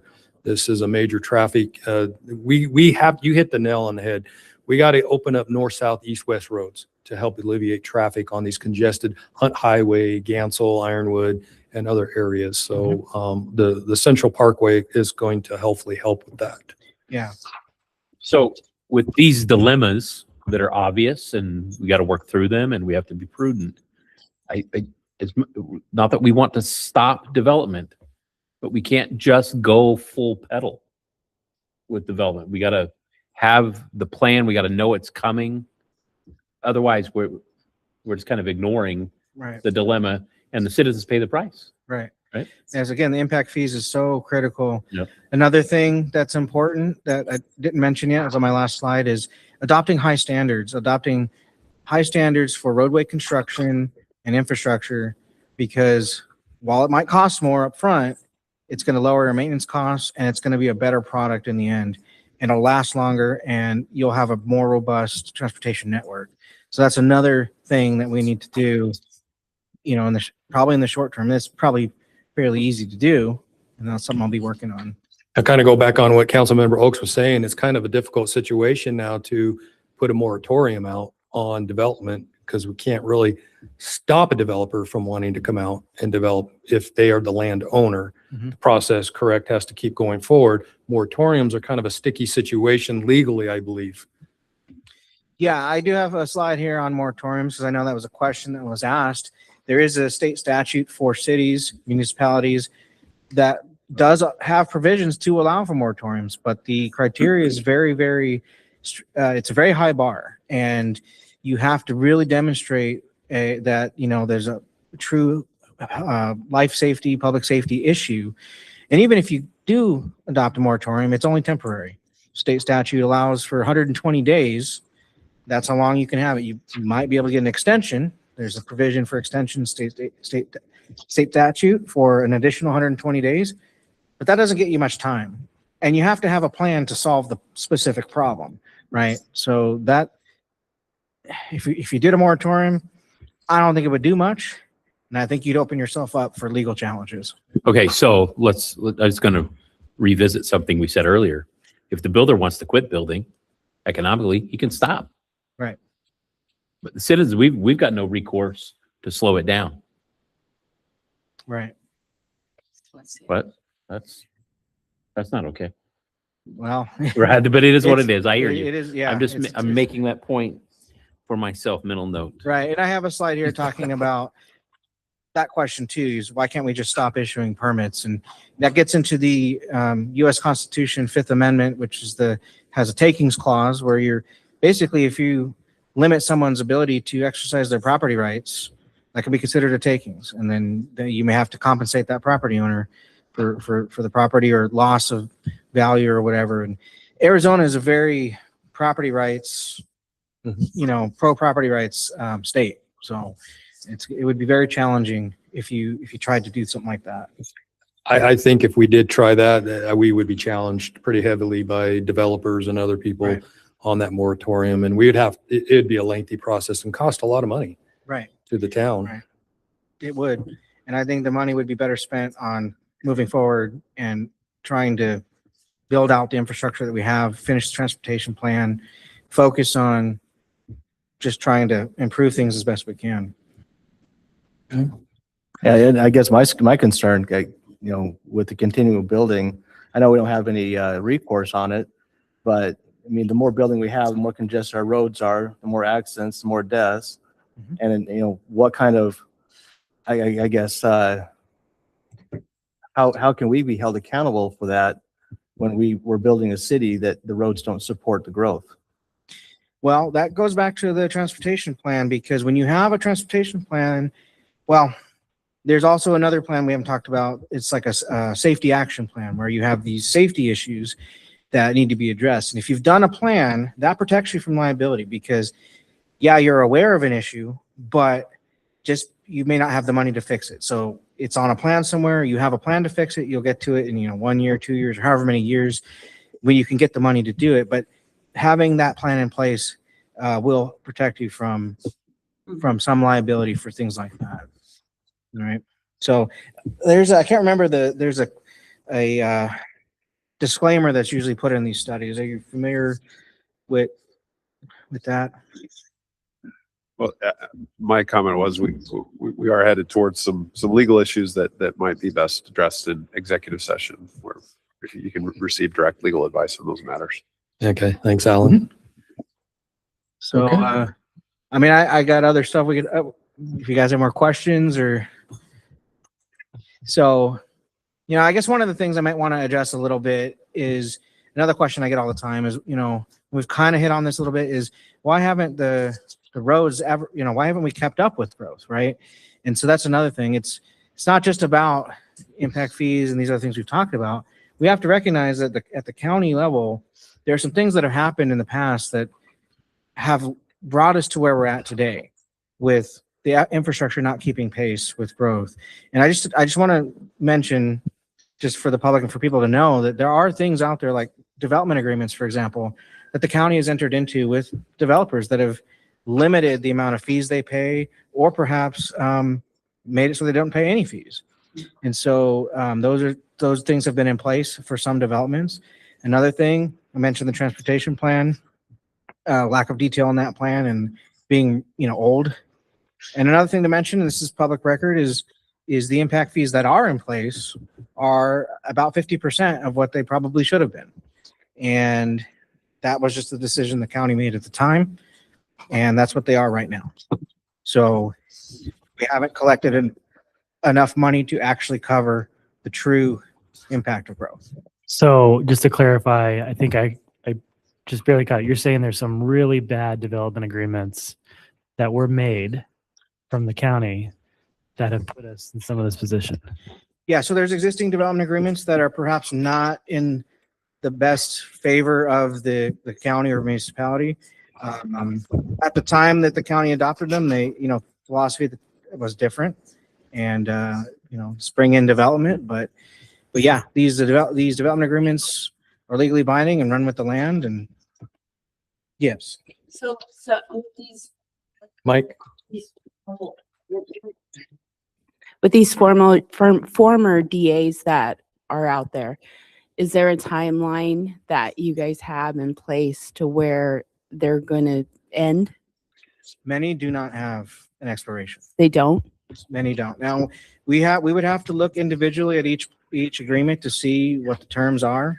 And, so that's something that we would probably have to address in a separate meeting, right? How many would you say there are? We can talk. Yeah, I about think, some of those I later. think we're at Yeah. a point where we're here now and we're gonna. I just move wanted to forward. mention that because that is out there, that there are developments that have not paid impact fees because they made these agreements with the county and they're still in effect. So So let me kind of go back to this transportation question. How long realistically does Santan Valley have in the future to probably get that study done? Realistically. I agree with Chris. We need to get on it. We need to get it done as soon as possible. And like he said, you want to have that before you even start your general plan process. So it's if you were to look at what I mapped out when I first started on his wall in December, it's not one of the things on that list because that list was just for the first 6 months to get us to July 1st. But now since we have Chris on board, it's something that we need to, and we've got the diff study well underway. It's something that needs to be a priority to get done as soon as possible. In the meantime, Chris and I actually talked today. Once he starts here next week, we're going to sit down and have some meetings about fortuitous use of funds that we have now to make some positive impacts for the community where they perhaps things that should have been addressed that we can address for the money that we have and get the most bang for our buck in terms of projects for this next year or next couple of years.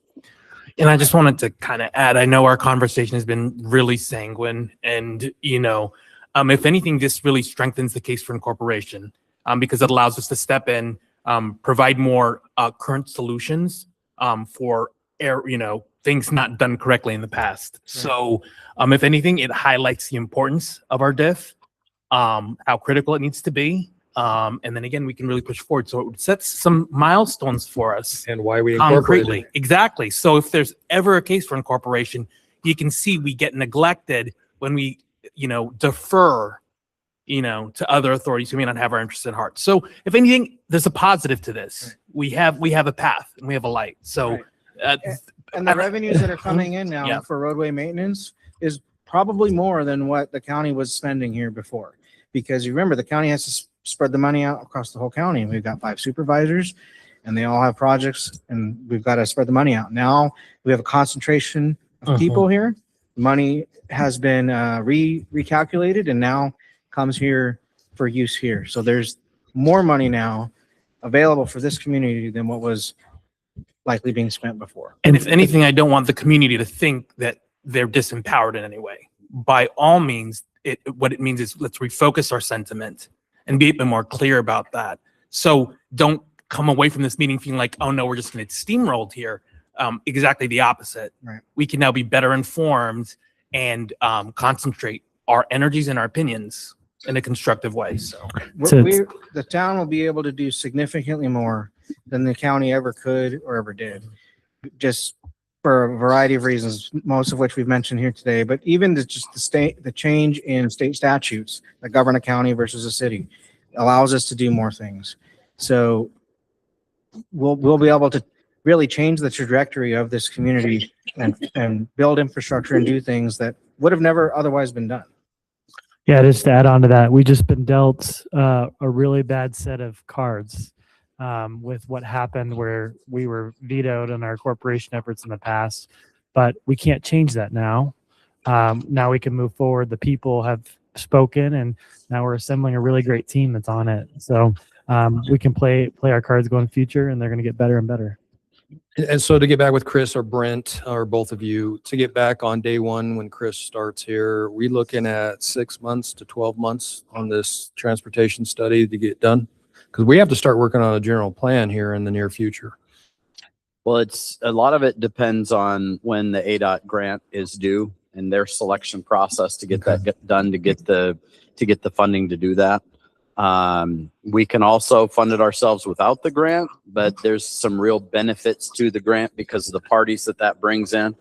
ADOT is then the administrator of it. They provide their staff.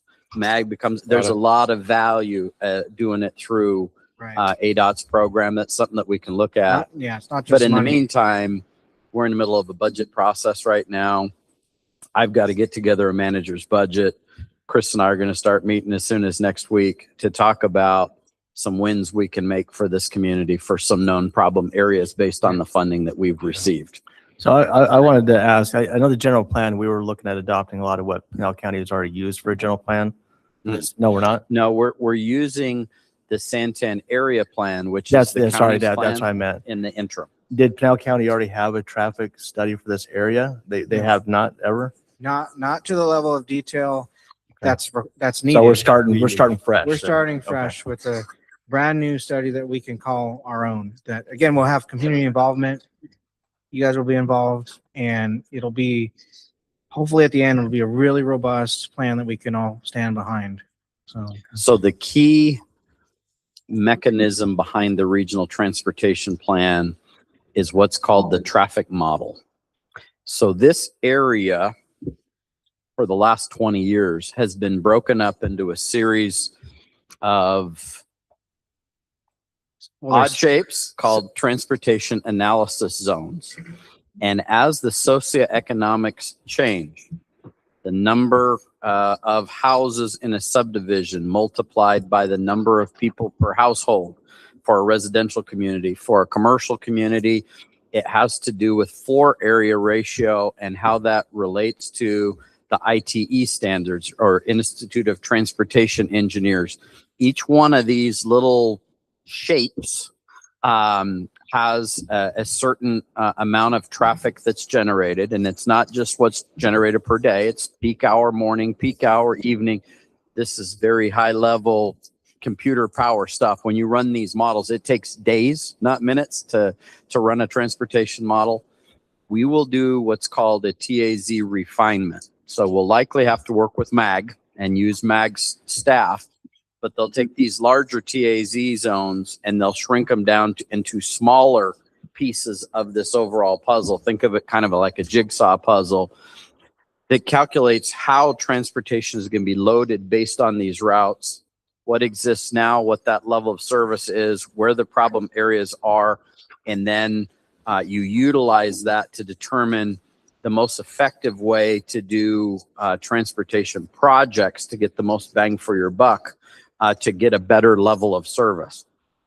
Other information comes into that as well in terms of projected socioeconomics, high accident locations, but you end up with this computer analysis that's essentially done that determines where you're at today, where you're going to be in 5 years, where you're going to be in 10 years, where you're going to be in 20 years, and which projects need to happen at which timeframes with respect to that. Also bringing in signal warrant analysis.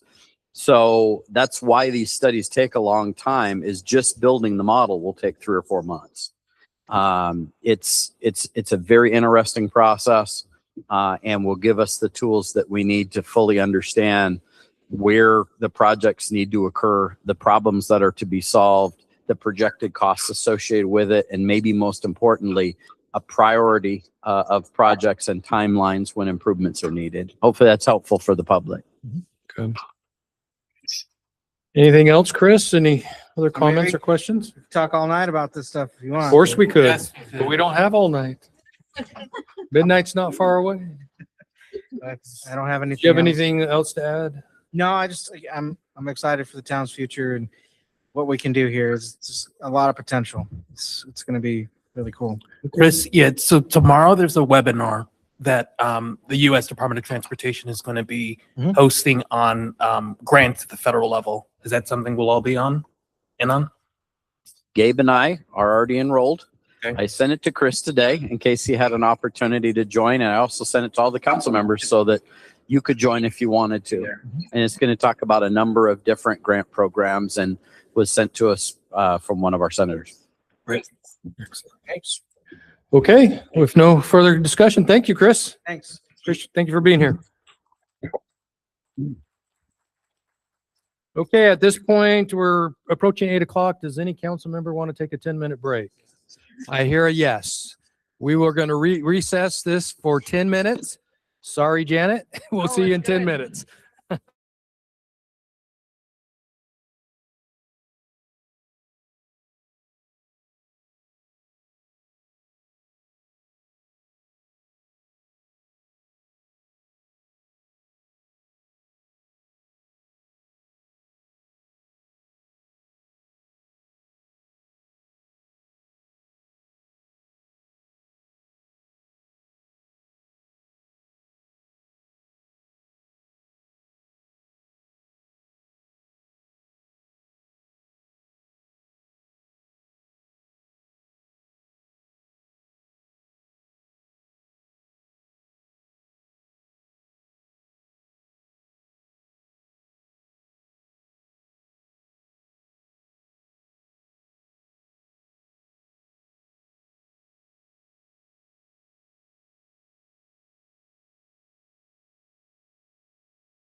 We're gonna reconvene our regular session and we're gonna move on to item number 9C, Human Resources Policy Manual.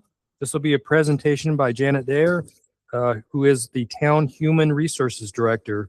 This is going to be a presentation discussion regarding the town's draft Human Resource Policy Manual to include an overview of key policy sections and updates, areas where council feedback has been incorporated, remaining policy considerations, timeline for final revisions, and process for formal adoption. So we may have some council discussion, but no action will be taken. Janet, welcome. Thank you. Appreciate it. Good evening, Mayor, Vice Mayor, and council members. You have all had the opportunity to review the Employee Resources Manual. This presentation will go over the main suggestions that were provided, along with staff's recommendation to certain policies. Let me try this. Yay, it worked. So there were 2 comments regarding residency requirements from council. The feedback was to remove this requirement. After further evaluation and consideration, the residency requirement has been completely removed.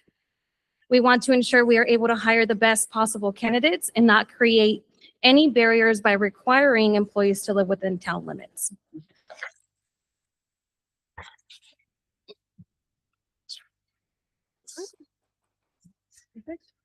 There was feedback regarding bereavement leave.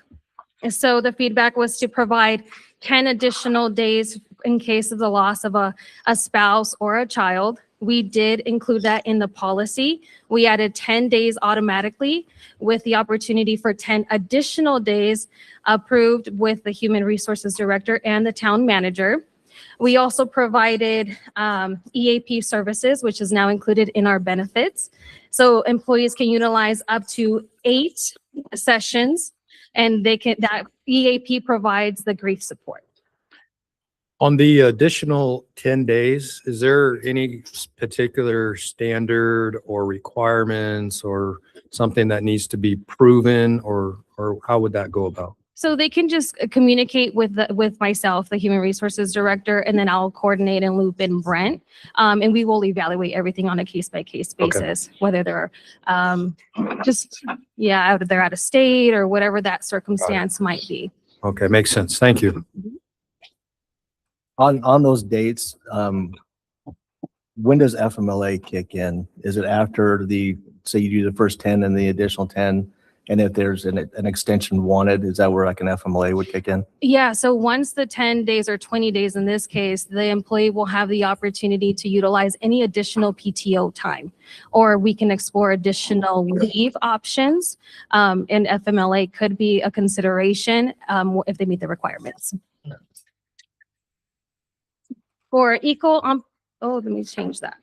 I actually have a question. Yes. The 10 additional days is for any reason as long as they've lost a spouse and a child, not particular reasons, right? Correct. Okay. Any spouse or child. And that's paid leave. And that is paid leave. For equal employment opportunity, we have updated that language. We removed the affirmative action language that was there, and we replaced it with the revised verbiage that was provided by council. Regarding child safety training, we have added language requiring annual training for staff who work directly with children. That training will focus on identifying signs of child exploitation. We are still researching the specific program, but there are local advocacy centers that we will look into along with online providers, and we will move forward with the best option once we identify the courses that work best for the town. Relocation assistance. There was a suggestion by council to offer relocation assistance. After researching and reaching out to other HR directors across the valley, this is not a common practice unless there is a residency requirement. So since we do not require residency, staff recommends evaluating relocation assistance on a case-by-case basis, and it will be outlined in the offer letter provided. Random drug testing. So there was a suggestion to include random drug testing in the policy. After consulting with our attorneys, The recommendation is to limit random drug testing to safety sensitive and public safety positions where it is permitted by law.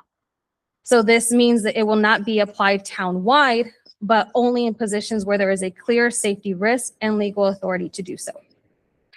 In such cases like operating a vehicle, That is, something in that degree. yes, that is something that is Equipment. required Okay. for anyone through ADOT. If someone looks physically impaired, can they be recommended for? Yes, And what's the process on that? that process they'll submit. We have a reasonable suspicion form that we'll have, and they'll work with myself as I serve as a risk safety manager too. And would the same be if they were ever, an employee was ever, In an a accident. DUI or something like that? Yes, absolutely. They will qualify for that. Holidays. So most municipalities follow the federal holiday schedule. However, many do not observe Columbus Day due to varying perspectives. Staff recommends replacing Columbus Day with a floating holiday, and this would allow employees to use that day at their discretion throughout the year. I like that.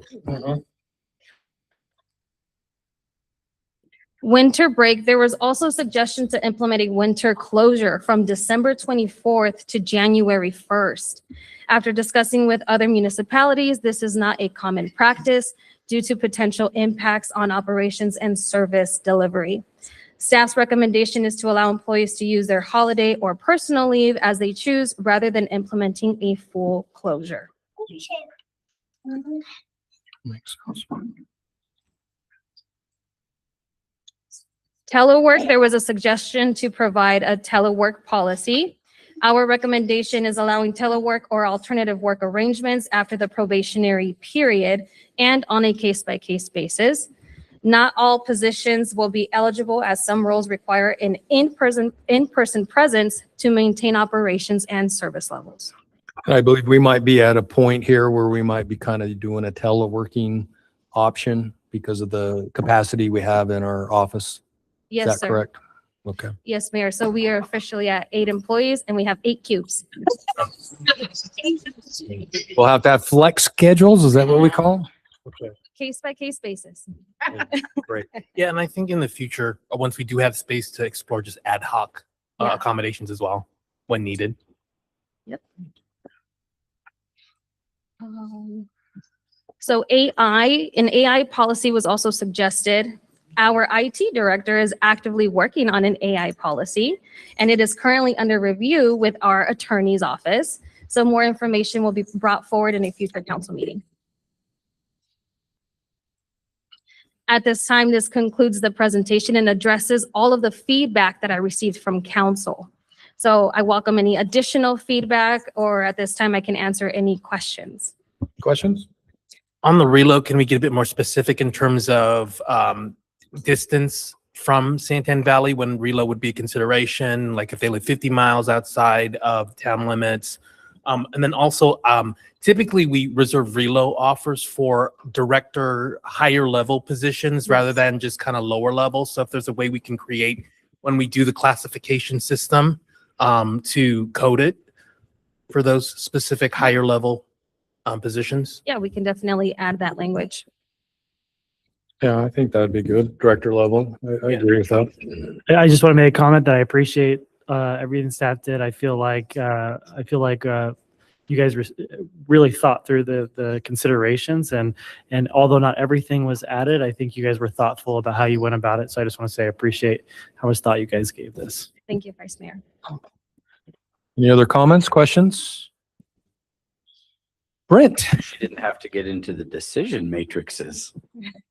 So for these various questions, she'd polled a whole bunch of different cities. And so she 16. she built these, I call them decision matrices, but they're comparisons with all the different cities in Excel spreadsheets. And we sat down and went through the Excel spreadsheets and what others have and what have you to try and answer some of these questions and to make recommendations. So kudos go out to Janet. Hard work. Janet, don't sell yourself short with all the work that you do. You're an important piece of the puzzle here, so we appreciate that. Important as the road. I don't know about that. I'll take second. I'll take second. Okay. Is there any other comments or questions for Janet? Well, we thank you. Appreciate it. so Thank you much. for, as Vice Mayor said, addressing those questions and concerns. Thank you. Thank you. Okay, this is going to move us to item number 9D, Pinal Emergency Notification System, or otherwise known as PINS. This will be a presentation by Robert Stanley, Town IT Director. This will be for presentation and discussion regarding the Pinal County's emergency notification system, possible participation, and the fiscal impact. Council discussion may follow, but no council action will be taken. Okay, Robert. Thank you very much, Mayor, Vice Mayor, Council. First thing I want to say is, I know the message says that there's a financial impact. Today, the reason I handed out these cards to everyone that on your chair, you can sign up for PENS today. It costs you nothing. And I'll get into a little bit more of what the cost comes into for the town a little bit later on. But take this card, scan the QR code, and sign up for PENS. It's free for all Pinal County residents. You don't have one? I've got more right over here. So we'll get into what is PENS. So PENS is the Pinal Emergency Notification System. Essentially, you get text messages saying things like, Hunt Highway is closed because there's a wreck, or there's a ready, set, go fire evacuation notice that might be going out from the county, the police force, or fire department. It can also have things to do with like flooding. There's a lot of different options when these alerts come out. They're typically delivered by text, phone, or email, and you have the choice on how you want to receive them based on how you sign up for PENS. So who actually uses PENS? So PENS is operated by Pinal County today, hence the name, the Pinal Emergency Notification System. So within that jurisdiction, though, there are some cities that decided, you know what, take my GIS map, lay it on top of your map, and only give me notifications that affect my local residents. That's where the numbers come into play, because that requires a licensing cost.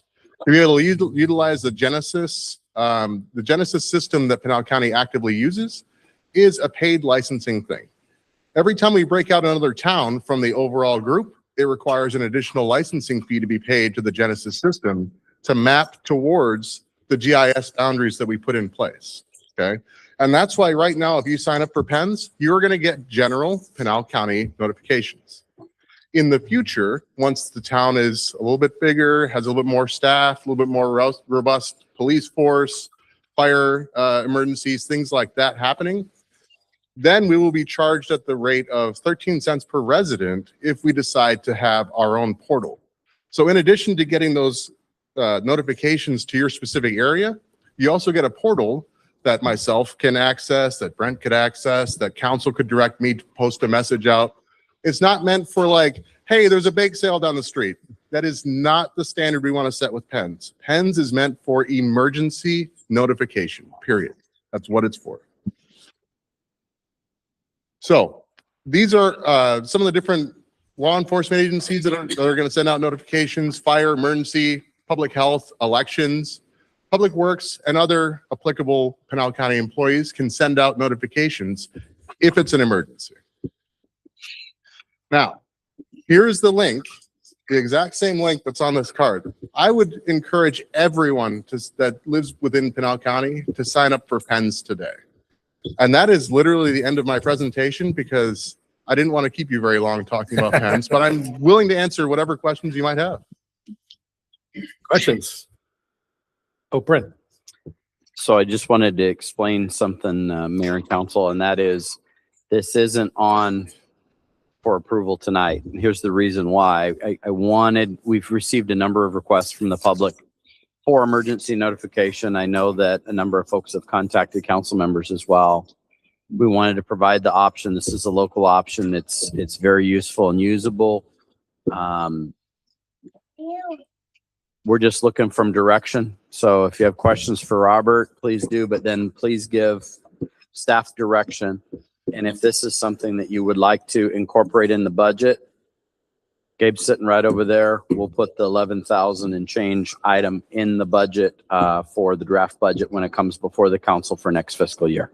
Okay, Vice Mayor. So I think the PEN system's amazing. My only issue is, and the town manager's aware of this because him and I talked about it, but there was a situation where alert went out saying, hey, shelter in place. There's a SWAT situation. in the area, and that was like late at night, and then there was never a follow-up notification saying it is now safe to do whatever you want to do. So people woke up the next day not knowing if it's still going. Should I go to work? Should I send my kids to school or whatever? So my ask is, however that needs to be dealt with, at any time there is a situation like that where we're telling people you need a shelter in place, it must follow up with when it's clear. Sure. So that's my only ask. And that would be more controlled because it'd be us putting out those messages. So we would have that control. So it wouldn't be on the county, it would be on the Santan Valley. Even if it's PCSO? Yeah, like as it stands today, Santan Valley does not have its own portal for pens. We don't send out our own notifications. Everything today is handled by Pinal County, and it's handled for free for the Pinal County residents.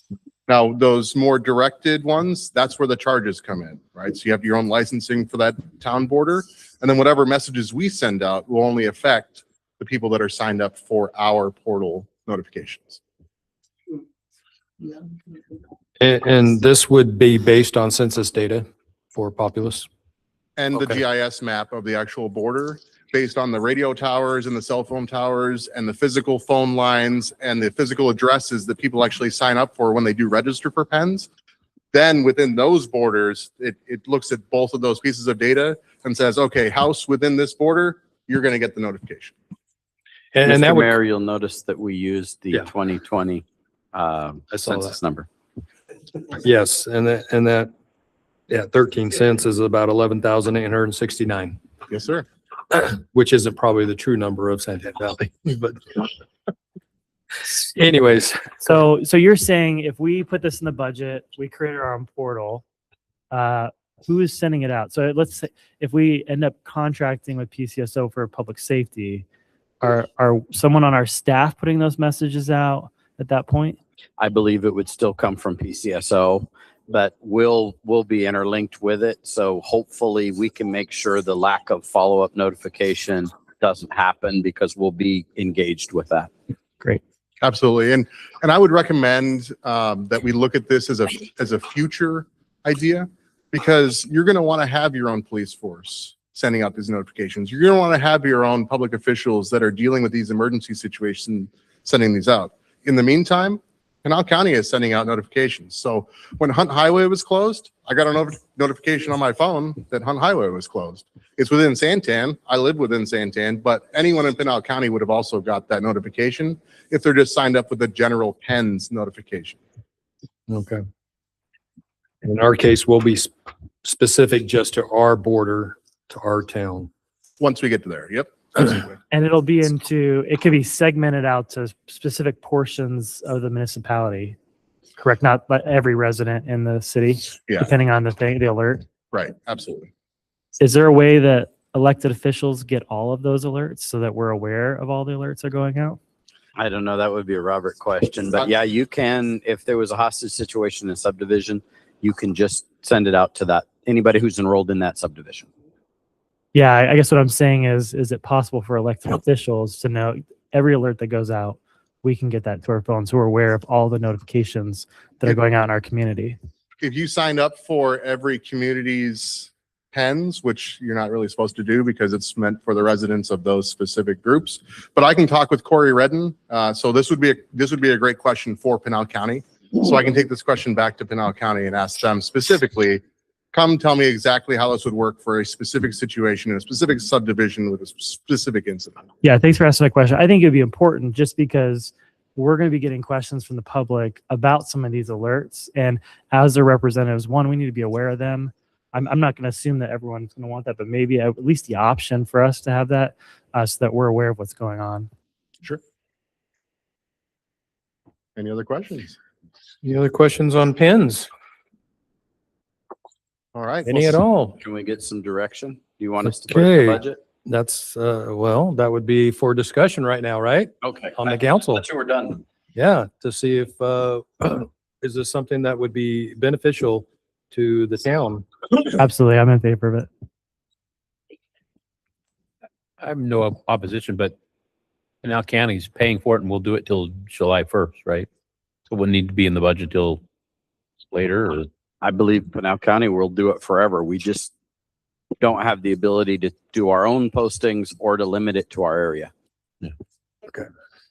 As of today, it would cost us nothing to continue with the way that it operates today. Yeah, I don't see a reason to put it in the budget right now if Pinal County is already managing it. And I think we need additional staff to be able to manage that, like you were saying. So, my opinion is let's hold until we have more employees or we're ready for this. Yeah, and what, in the future, what ideally, how long out would you, I kind of agree with Councilmember Tyler, when we have more staff members, but how long in the future would you feel would be ideal for the town? I would say 12 to 18 months. We'd readdress this back then or at that time. Robert, can you give me an example of something that might come from Santan Valley that would not come from Pinal County? For sure. Well, I only get the Pinal County general ones, but for instance, the example that you used of a SWAT event, if something like that happened within the Santan Valley border, that would be one that you'd want to keep in that specific region. The other more general closures, like the Hunt Highway closure, that would be obviously an important one for Santan Valley residents to know, because if Hunt Highway's closed, you're not really moving anywhere else. So those types of notifications. So I agree. I think this is an urgent item. And I think the 12-month time frame is satisfactory. So.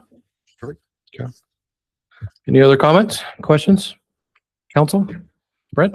Correct me if I'm wrong, but say we have a couple of issues and it's 3 months from now, and council changes its mind and says, yeah, based on this, and this happening, I think we need to move forward. I think the beautiful thing about this is we don't have to make a decision right now. Any time that we wanted to add it, we could. We just have to make sure that we have the budget capacity for it. It's a low cost item, so I think we have a lot of flexibility. Here's the deal. I know we got a few alerts from you just by email. Were those transmitted on the PENS system? No. So there you go. When you talk about I meant fires that personal occur, PENS. that's So, Well, why don't we just keep you? so when you talk about a big fire in a neighborhood, for example, like it would go unnoticed. And for anyone in the proximate area, they might not even know either. So again, like I said, I do want to kick it up as soon as is practicable. Absolutely. So for that specific incident that he's referring to with the house fire, I'm not sure if that would have been considered a regional PENS notification, though, if it affected one home. We're talking about forest fires are heading towards your entire region. There's flooding an entire section of the city that's closing major infrastructure. That's the type of thing you're going to see on PENS. Which is why our own Yes, would be good. indeed. Yep. Okay. Any other comments? Okay, I think the direction is we'll address it in the near future, Very good. if not sooner. Thank you, Robert. Appreciate that. Okay, so we're going to now move to item number 10. This is a public hearing. We're going to have a presentation first by, this is a public hearing on adoption of the fiscal year 2026 interim budget. We'll have a presentation by Gabe Garcia, who is the town finance director. Public hearing regarding the town's fiscal year 2026 interim budget. Council action on this item for the interim budget is scheduled for a special meeting immediately following the public hearing. Gabe. Good evening, Mayor, Vice Mayor, members of the council. So this particular public hearing is to receive public comments on the tentative interim budget that was presented to you and published in the paper for local publication. It was on our website. We had copies of it here. We did not receive any public comments as of today before the meeting, but there is a chance for anybody to speak on it. You guys have seen this budget. This is the budget that was presented and drafted by the consultant that was here before I was hired. So again, this is our very first budget. In order to expend our own funds, we must adopt an interim budget that would take us for the remainder of the fiscal year, which would be, if it's adopted tonight, would be April 1st through June 30th.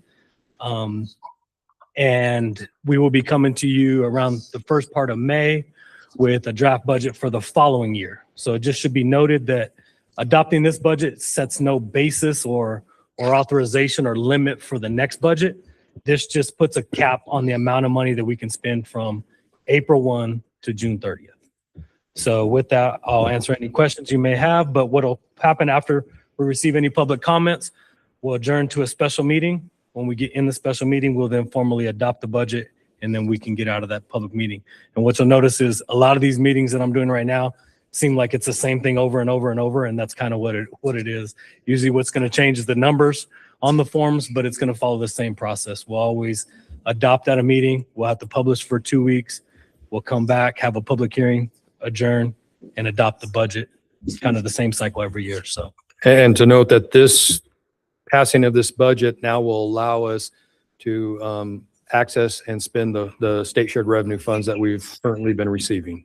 That is correct, Mayor. And actually, with the benefit plan that you approved tonight, with the ASRS resolutions that we had at the previous meeting, this actually sets us up to have everything we need for all of the employees 1 through 8 and beyond to become actual employees of the town, as we'll be able to produce our own payroll beginning that first payroll on May 8th. So, and we'll effectively end the ESI contracts that you guys have been, the staff members have been under. There will be one staff member that will remain on that contract for specific provisions for 1 year. But yeah, and then we will still maintain the relationship with ESI in the event that somebody else retires and wants to come back on that program. But yeah, effectively the other employees contracts will come to an end, and then we'll become employees of Santan Valley at that point. Correct. Okay. Questions? On here, there's the contingency line item at 6.5 million. I was wondering if you could just elaborate on that for the Sure. public. So when the consultants put this together, it's really hard when at the point when you guys had the consultants come in, there was one employee and a contract with an attorney. They did their best effort to say, what is it going to take to get these departments going? You know, you're going to have a finance department, an HR department, IT department. You're going to have these people. They put together their best estimate of what it was going to take to get to this point. The remaining funds were put into this contingency line item. The contingency line item just gives us that flexibility to be able to spend. So we implemented our Tyler technologies, our benefits. We didn't know a price tag on those. Those were estimates. Well, this will allow us, if they exceed the estimate in the budget, that with council approval, that we can use that money to then still accept those contracts or provide those services as outlined. Great. So up to a certain dollar amount, it'll have to come back to the council for approval on those contingency funds. Is that what I'm understanding? Vice Mayor, that's correct. So right now you have a kind of a temporary provision that outlined a procurement policy where Brent has authority, anything under $75,000. Anything over 75,000 would have to go to council. And typically, if it's something that's not budgeted, that's going to come out of contingency, it requires a council approval to be able to then spend that money. So it's not just, the contingency you don't want to make it seem like it's just a blank check. It's like actually things that we have to have a process to implement. Typically, it'd probably be a bigger type of a project. One of the thing is one of the state law requires us to budget all monies received. And so that was our best estimate of all the money we were going to receive from the time you incorporated until June 30. So that $14.7 million is what we anticipate having by the end of the year. So the delta between the budgeted expenditures by the consultant and the money we're actually receiving, that goes into a contingency or potentially carryover for the next year. Okay, so we get to June 30th and there's 6 million left in that contingency. That rolls over to Correct. next year in contingency still, right? That Or can be becomes part of what we reallocated. call fund balance. So if you notice the budget, this right now is broken into two categories. There's general fund, which we estimate about 10 million. And then there's HERF, which is special revenue. That's a restricted revenue, could only be used for road projects. That's at 4.725 million. So any remaining balance of the 4.725 will then become beginning fund balance for the next year. Sure. Which we'll use to formulate what our plan is going to look like for the next year. Any amount of the 10 million that's going to be left over, that's what we'll use to formulate as a beginning balance carryover. So typically when money goes into carryover, we like to earmark those for more, not ongoing operations, because that money's already received. It's not an ongoing revenue stream. Right. Meaning if we spend that contingency, unless we don't spend money again that we budgeted, there's no mechanism to replace that. And so that second contingency under special revenue funds, that will be that's when, if it carries over, it goes into there. Correct. It's basically like a bank account balance for that particular. Correct. That's Yeah. exactly what it is. Okay. I would like to note that in a subsequent council meeting, what we will be doing is coming and asking for fund balance reserve amounts, meaning when we do start a budget, we would like to have a certain amount that's set aside, kind of like your rainy day fund. Yes. That's separate from just a general contingency amount. And that means if something happens or likely any money that we receive above and beyond our revenue estimates would likely go into that fund and carry us over. And that could be, you guys had a presentation about roads. A lot of roads, the estimate is going to be over $2 million a lane mile, I believe. So you can imagine doing one stretch of road, you may have to have carryover funds for a couple years to handle a big project. We talked about highway going from 2 lanes to potentially 7, he mentioned. So, I mean, you can imagine how much cost that is. So we'll have reserve requirements, but then you also have the carryover fund balance that you can use to carry out your CIP or other projects that you have. With the carryover, we had that max spending limit. What was it? 79 million, you said? 75. So if we keep on carrying over, we can only spend so much of that before we hit that max spending limit, or is that outside of that? Councilmember, that's a great question. So what happens is anything, we can only spend up to that amount. So let's say we receive 20 million between now and June 30th. We can only spend up to the 14th. Now we probably won't, and we're not going to. But even in the next year, if we receive 100 million and we can only spend 79, that money just goes into carryover. What Brent was talking about, we're going to come to you guys in May to call an election for a permanent base adjustment. That will allow us to spend above and beyond the state imposed limitation. So the state imposed limitation was derived from a 1979-80 calculation, which we weren't there. That's what the Economic Estimates Commission did when they established the 91,000 population. So it gets adjusted every year. And so that's where our money, that $79 million came from. If we elect a permanent base adjustment, our budget could go upwards of, we use the example of Queen Creek. They have $800 million as their expenditure limitation.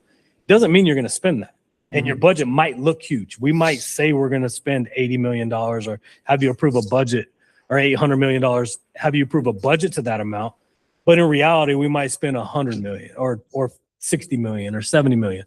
So that does just give you that leeway. If you do receive a build grant, a Tiger grant, those grants are usually huge. They're $7, $10 million, $20 million that you could get. You need to have the spending authority in your purview to be able to spend that money or receive that money and spend it. So we need to have that amount high enough, and that just becomes education by staff and council and community to understand what that expenditure limitation is, what the permanent base adjustment is. That doesn't change the amount of money that we charge, the taxes, the fees, or anything like that. It just tells you, it just allows the expenditure limitation allows the state to set your expenditures, or the permanent base adjustment allows your council to set the amount of money you can spend. So the idea of you guys incorporating was local control. The permanent base adjustment or the home rule option gives you local control because U7 would control the amount of money that we spend, not the state imposed limitation. I hope that makes sense. We kind of got into a little bit. Gabe, I wanted to clarify, permanent base adjustment goes to the voters. It's not a council decides to call the election, but it goes to the voters. Right. But you guys set the limit up to that amount every year. So that some nuances with that. But yeah, correct. And just to clarify, you had said end of the year, but you mean the end of the fiscal year, right? Which is Yeah, what, so June 30th, July 1st. So we're working on another budget Right pretty now. quick here. Yeah. We got this one and then we got the next one because we're getting close to the dates. Correct, Mayor. We actually have a budget meeting scheduled. I think Janet and I have our the first budget meeting scheduled. We're sitting down on Friday, going through what she expects to spend, where we're going, what could be a potential projects that she's going to have. Robert talked about pens, whether we do that or not. That could be a part of the budget, could not be. We are starting those talks right now because we're going to bring something to you in May. Good. And so what we're going to be talking about here pretty soon is the 10 million out of the general fund plus the 4,725,000 out of the HERF, Highway User Fund, for now the total of 1475 as our first budget. Correct. And so you can imagine the next year's budget will most likely be your 79 million, because until the election happens, that has to be our number. So for the next budget. So that's so. Any other Any other questions? I can comments? answer? Questions? Hey, Gabe. Thank you. Appreciate that. Okay, at this point, this is going to move us to recess the regular. Nope, sorry. Yeah, Mayor, if we could officially call the public hearing. Okay, yeah. component. So we'll open the public comment session for item number 10A, the public hearing on adoption of the fiscal year 2026 interim budget. And do we have any public members that would like to please come up, state your name and where you live? And My name is Jeannie Stockton, and I live in Santan Valley, God's country. I have a couple of questions about the PENS unit. One thing that you may want to consider, and I know this is a little off track, when we have water outages, that's very important, because we had a water outage and EPCOR didn't have any way of letting the people know. The question about the budget, do you have money included in that for lawsuits and liability insurance? Yes. we probably should get back to that after we close the public portion, or would that be something? Mayor, to control the flow and the Yeah. management of the meeting, that would work. Do you want to make a note of that, and then we'll have you come back up and address Yes, sir. those questions? Is there anyone else? Please come up and state your name and where you live. Karen Mooney, and I live in Santan Valley as well. I just had a couple of clips. So the end of the fiscal year is going to be June 30th of this year. Okay. There's a line item. I'm not knocking any of the items in here, just so you know. There's a line item for Parks and Recs for $221,100. They don't have any land. What is that about? So that's just something, I was just curious. And the contingency, will there be a transparency breakdown, how those what those expenses are when the time comes, when the monies are spent? Will that be somewhere that we'll be able to see how that was spent? Thank you. Okay. Thank you. Anyone else? Please come forward. State your name and where you live. My name is Josh Statler, and I live in Santan Valley.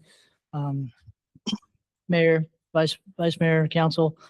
I'm a Vice President of the Santan Valley Little League.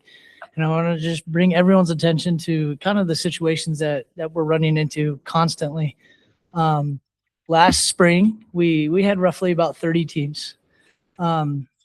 We currently use Combs Middle School as our home. If anyone has been to Combs Middle School fields, they're not in the best shape, right? The other thing that we run into is a lot of these HOAs try and kick us out because they don't want our ball players using their fields. They would rather use these fields for dog parks or, something else that these communities would rather have.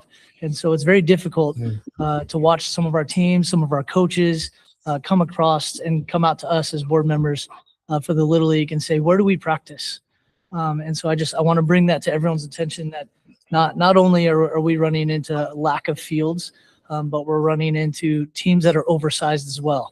And that's because of the lack of fields. So our total teams currently are 35 teams. And right now, between the small amount of fields that we can play on, I think as of right now, if people follow baseball, having more than 12 players per team is a big team. Okay. There's a few of us that have 14. And I probably need to clarify, this is for the budget that we're doing the call to the public. Unless, we're still going to have opportunity for the that regular later on. call to public. Okay. Just for your information. So at this point, it is for item number 10A, which is the budget that we just heard the comment on. With Parks and Recs, I agree with what we need to, and possibly even look about maybe adding to that budget. Okay. Parks and Recs. Fair enough. Appreciate that. Thank you. Okay, thank you.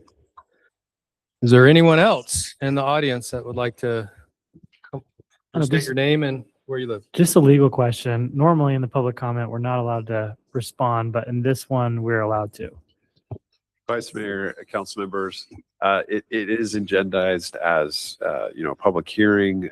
So to the extent it relates to the budget, yes, there can be a discussion afterwards. And I believe Gabe will answer some questions that have been raised. Okay. Hi, good evening, council. Todd Williams, Pecan Creek South. This is an important step for the town. I just want to offer up that I support this interim budget. Move forward. Thank you. Is there anyone else that would like to speak to this interim budget? Anyone at all? Okay, seeing none, I'm going to close this portion of the public comment on item number 10A, the public hearing on adoption of the fiscal year 2026 interim budget, and turn it back to Gabe for any response to the questions that we heard. So with respect to the Parks and Recreation question, one of the things that we have to do is, you are correct, we don't have any land, but we do need a Parks and Recreation master plan, or we need something to be able to go by as to which land we're going to buy, where we're going to buy it, how much it's going to cost, what amenities we can do, what IGAs we potentially could have. So that money in that budget is just to get that started. Again, this was just a draft budget in terms of we don't have all the pieces of the puzzle. Again, when this was formed, we had one employee. Now we're starting to add more, but that will be part of that, and probably some staff to help with that. So, right. So when we were putting together this budget, we were essentially spitballing on what type of demands we might have in this first phase before June 30th. It came to our attention that Pinal County had been having some discussions with developers about future opportunities that might exist with parks, including ideas of properties that might be available for future acquisition or improvements at some point. The reason we put the dollar amount in there was in case some of those concepts advanced and there was a need to buy in or study or try to understand the feasibility of being able to use that property, knowing that it wouldn't likely be spent, but just making sure that we put something in there in case Supervisor Goodman came to the mayor and vice mayor and said, hey, we've got this idea, we've got this willing partner, will you guys go in on a financial feasibility study or something along those lines? So it's an interim budget. It's just laying out some funds and their likely uses. And the thought was, we don't want to limit ourselves if an opportunity presents itself. So that's why that item's in there. And then with respect to contingencies, again, most of the projects that would come out of the contingency would probably be a bigger ticket item that would be brought to council for approval. And so when we talk about funding sources, that would be identified in the staff action to say that this was either a part of your, now that we have a budget, this was part of your general fund budget, this was part of your HERF budget, or this is part of whatever budget it may be, or impact fee budget. So that would be identified. If it was something that wasn't budgeted, it would say that we plan to utilize contingency funds to be able to do this project. So. And what about the authorization of the town manager up to 75,000? That's not something that we would necessarily see every single purchase, correct? Correct. Yeah, but anything big ticket and over would be brought before the council. And usually if there's anything with an agreement, anything like that, that the council has to approve, obviously you'll see that. So if we're doing road work, we have some kind of agreement or cooperative purchasing or anything like that, we would be talking about some of those things. Okay. Any other comments, questions from the council? Anything that we heard from the public? Okay. Thanks, Gabe. Appreciate that. Okay, this is going to move us into the opportunity to recess the regular meeting and convene into a special meeting to go over the action item A, ordinance number 2026-02, adopting the interim budget in the amount of $14,725,000. Is there a motion to recess the regular meeting and convene into special meeting? Mr. Mayor, I motion to, what was it, recess? Oh, excuse me. Recess the regular meeting and convene a special meeting. Okay, we have a motion. Is there a second? Second. We have a motion. I believe Councilmember Wolfert seconded first. All in favor, say aye. Aye. We are now convened, or we have now recessed the regular session and convened in a special meeting. Okay. This is item number A, the ordinance number 2026-02, adopting the interim budget in the amount of $14,725,000. Discussion, possible action to adopt this ordinance, approving the interim budget in the amount of $14,725,000. Council action. Any comments, discussion, or motion? Mr. Mayor, I move to adopt ordinance number 2026-02, setting the town of Santan Valley's interim final budget estimates for fiscal year 2026. Okay, we have a motion. Is there a second? We have a motion and a second from Councilmember Oaks. All in favor, say aye. Aye. Any opposition? Ayes have it. Motion carries. We will adopt ordinance number 2026-02. Okay. At this time, we'll need to adjourn this special meeting and reconvene into regular meeting. Do I have a motion? Mr. Mayor, I move that we adjourn the special meeting and return to our regular meeting. Okay, is there a second? Second. We have a motion and a second. All in favor? Say aye. Any opposed? We are now adjourning the special meeting, and we are now back into regular session. Okay, this takes us to item number 11, council member requests for information and future agenda considerations. Council members may identify matters for possible future agenda consideration and may request information or staff review through the town manager. No discussion, deliberation, or action will be taken at this time other than identifying topics for future consideration in accordance with the Arizona Open Meeting Law. Does any council member have any item that they would like to have added or discussed? Councilmember Tyler. Yeah, I'd like to see either a committee or a needs analysis on the needs of the community when it comes to parks. So I know we have a lot of different sports teams, community events. So if we can have something on the agenda for that. I think that would also play into a budget also. Any other council member? Councilmember Oaks. We are 4 months away from July 1st, which is our legal moment, right? It is. And I just thought maybe not, we should have some event that commemorates that special day. I don't have any idea what that looks like, but we should do something. Official, unofficial, I don't know. But sometimes a nice event takes time to plan. I think we should put it on the agenda and prepare for something like that. Maybe some fireworks. Okay. Any other council member? Hear from Penn. I would like to put that on a discussion for the mayor or the manager to kind of approach our September 17th birthday. That's when we officially were made a town. And so maybe we can involve everything together for that date, but something for discussion from staff on a future agenda or other. Okay. Something cool like a time capsule. Or fireworks. Capsule, good idea. Okay, any other council member? Okay. I just had a quick clarification. So our visioning meeting that we did, is that the information, the kind of report from that, is that available on our website or? Okay. Great. Yes, sir. So the community event, that's available, and then we'll be using that on May 7th at our retreat. Awesome. That's it. One other item for future agenda. Okay, Councilmember Oaks has another item. Just looking for an update on the logo. Is that the logo? Logo, yeah. That can be a future item. Just future item. Yeah. Item or discussion, I assume. Okay, If hearing no further agenda items, we will move on to item number 12. This is now our call to the public. Citizens desiring to speak on any issue within the jurisdiction of the town may do so at this time.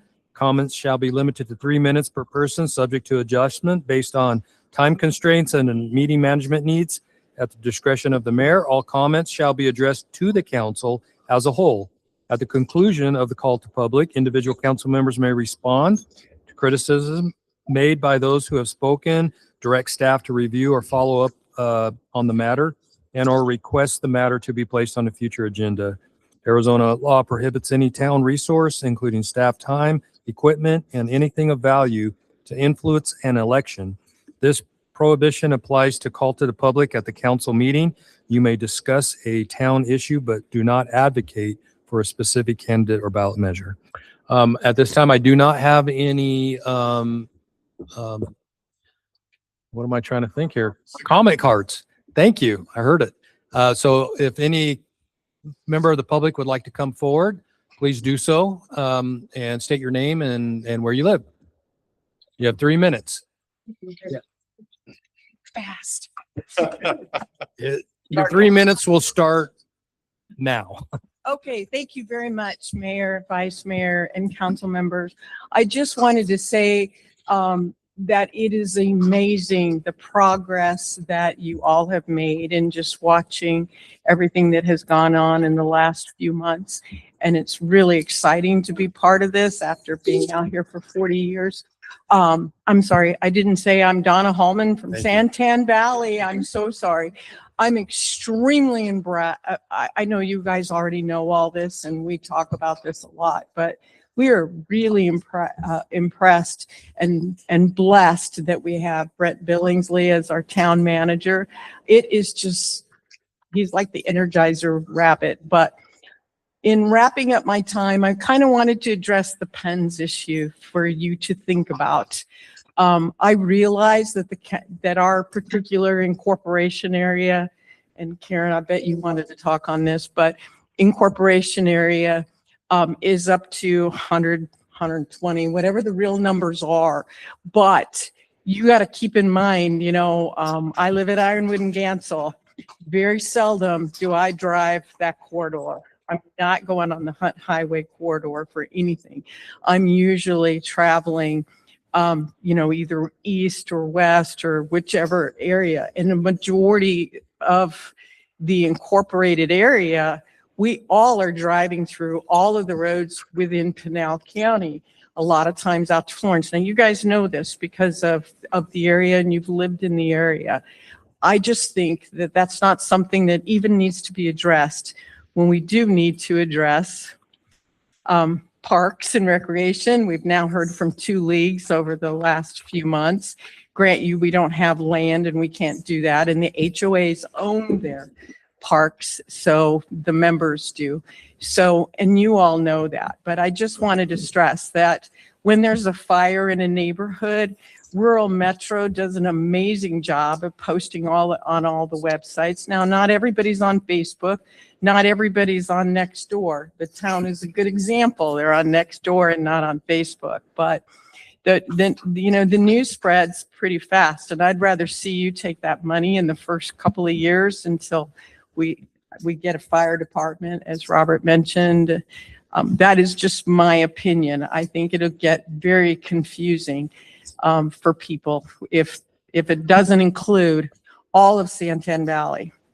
So I would hate for us to disenfranchise the unincorporated area of Santan Valley in case we're ever looking at annexing them.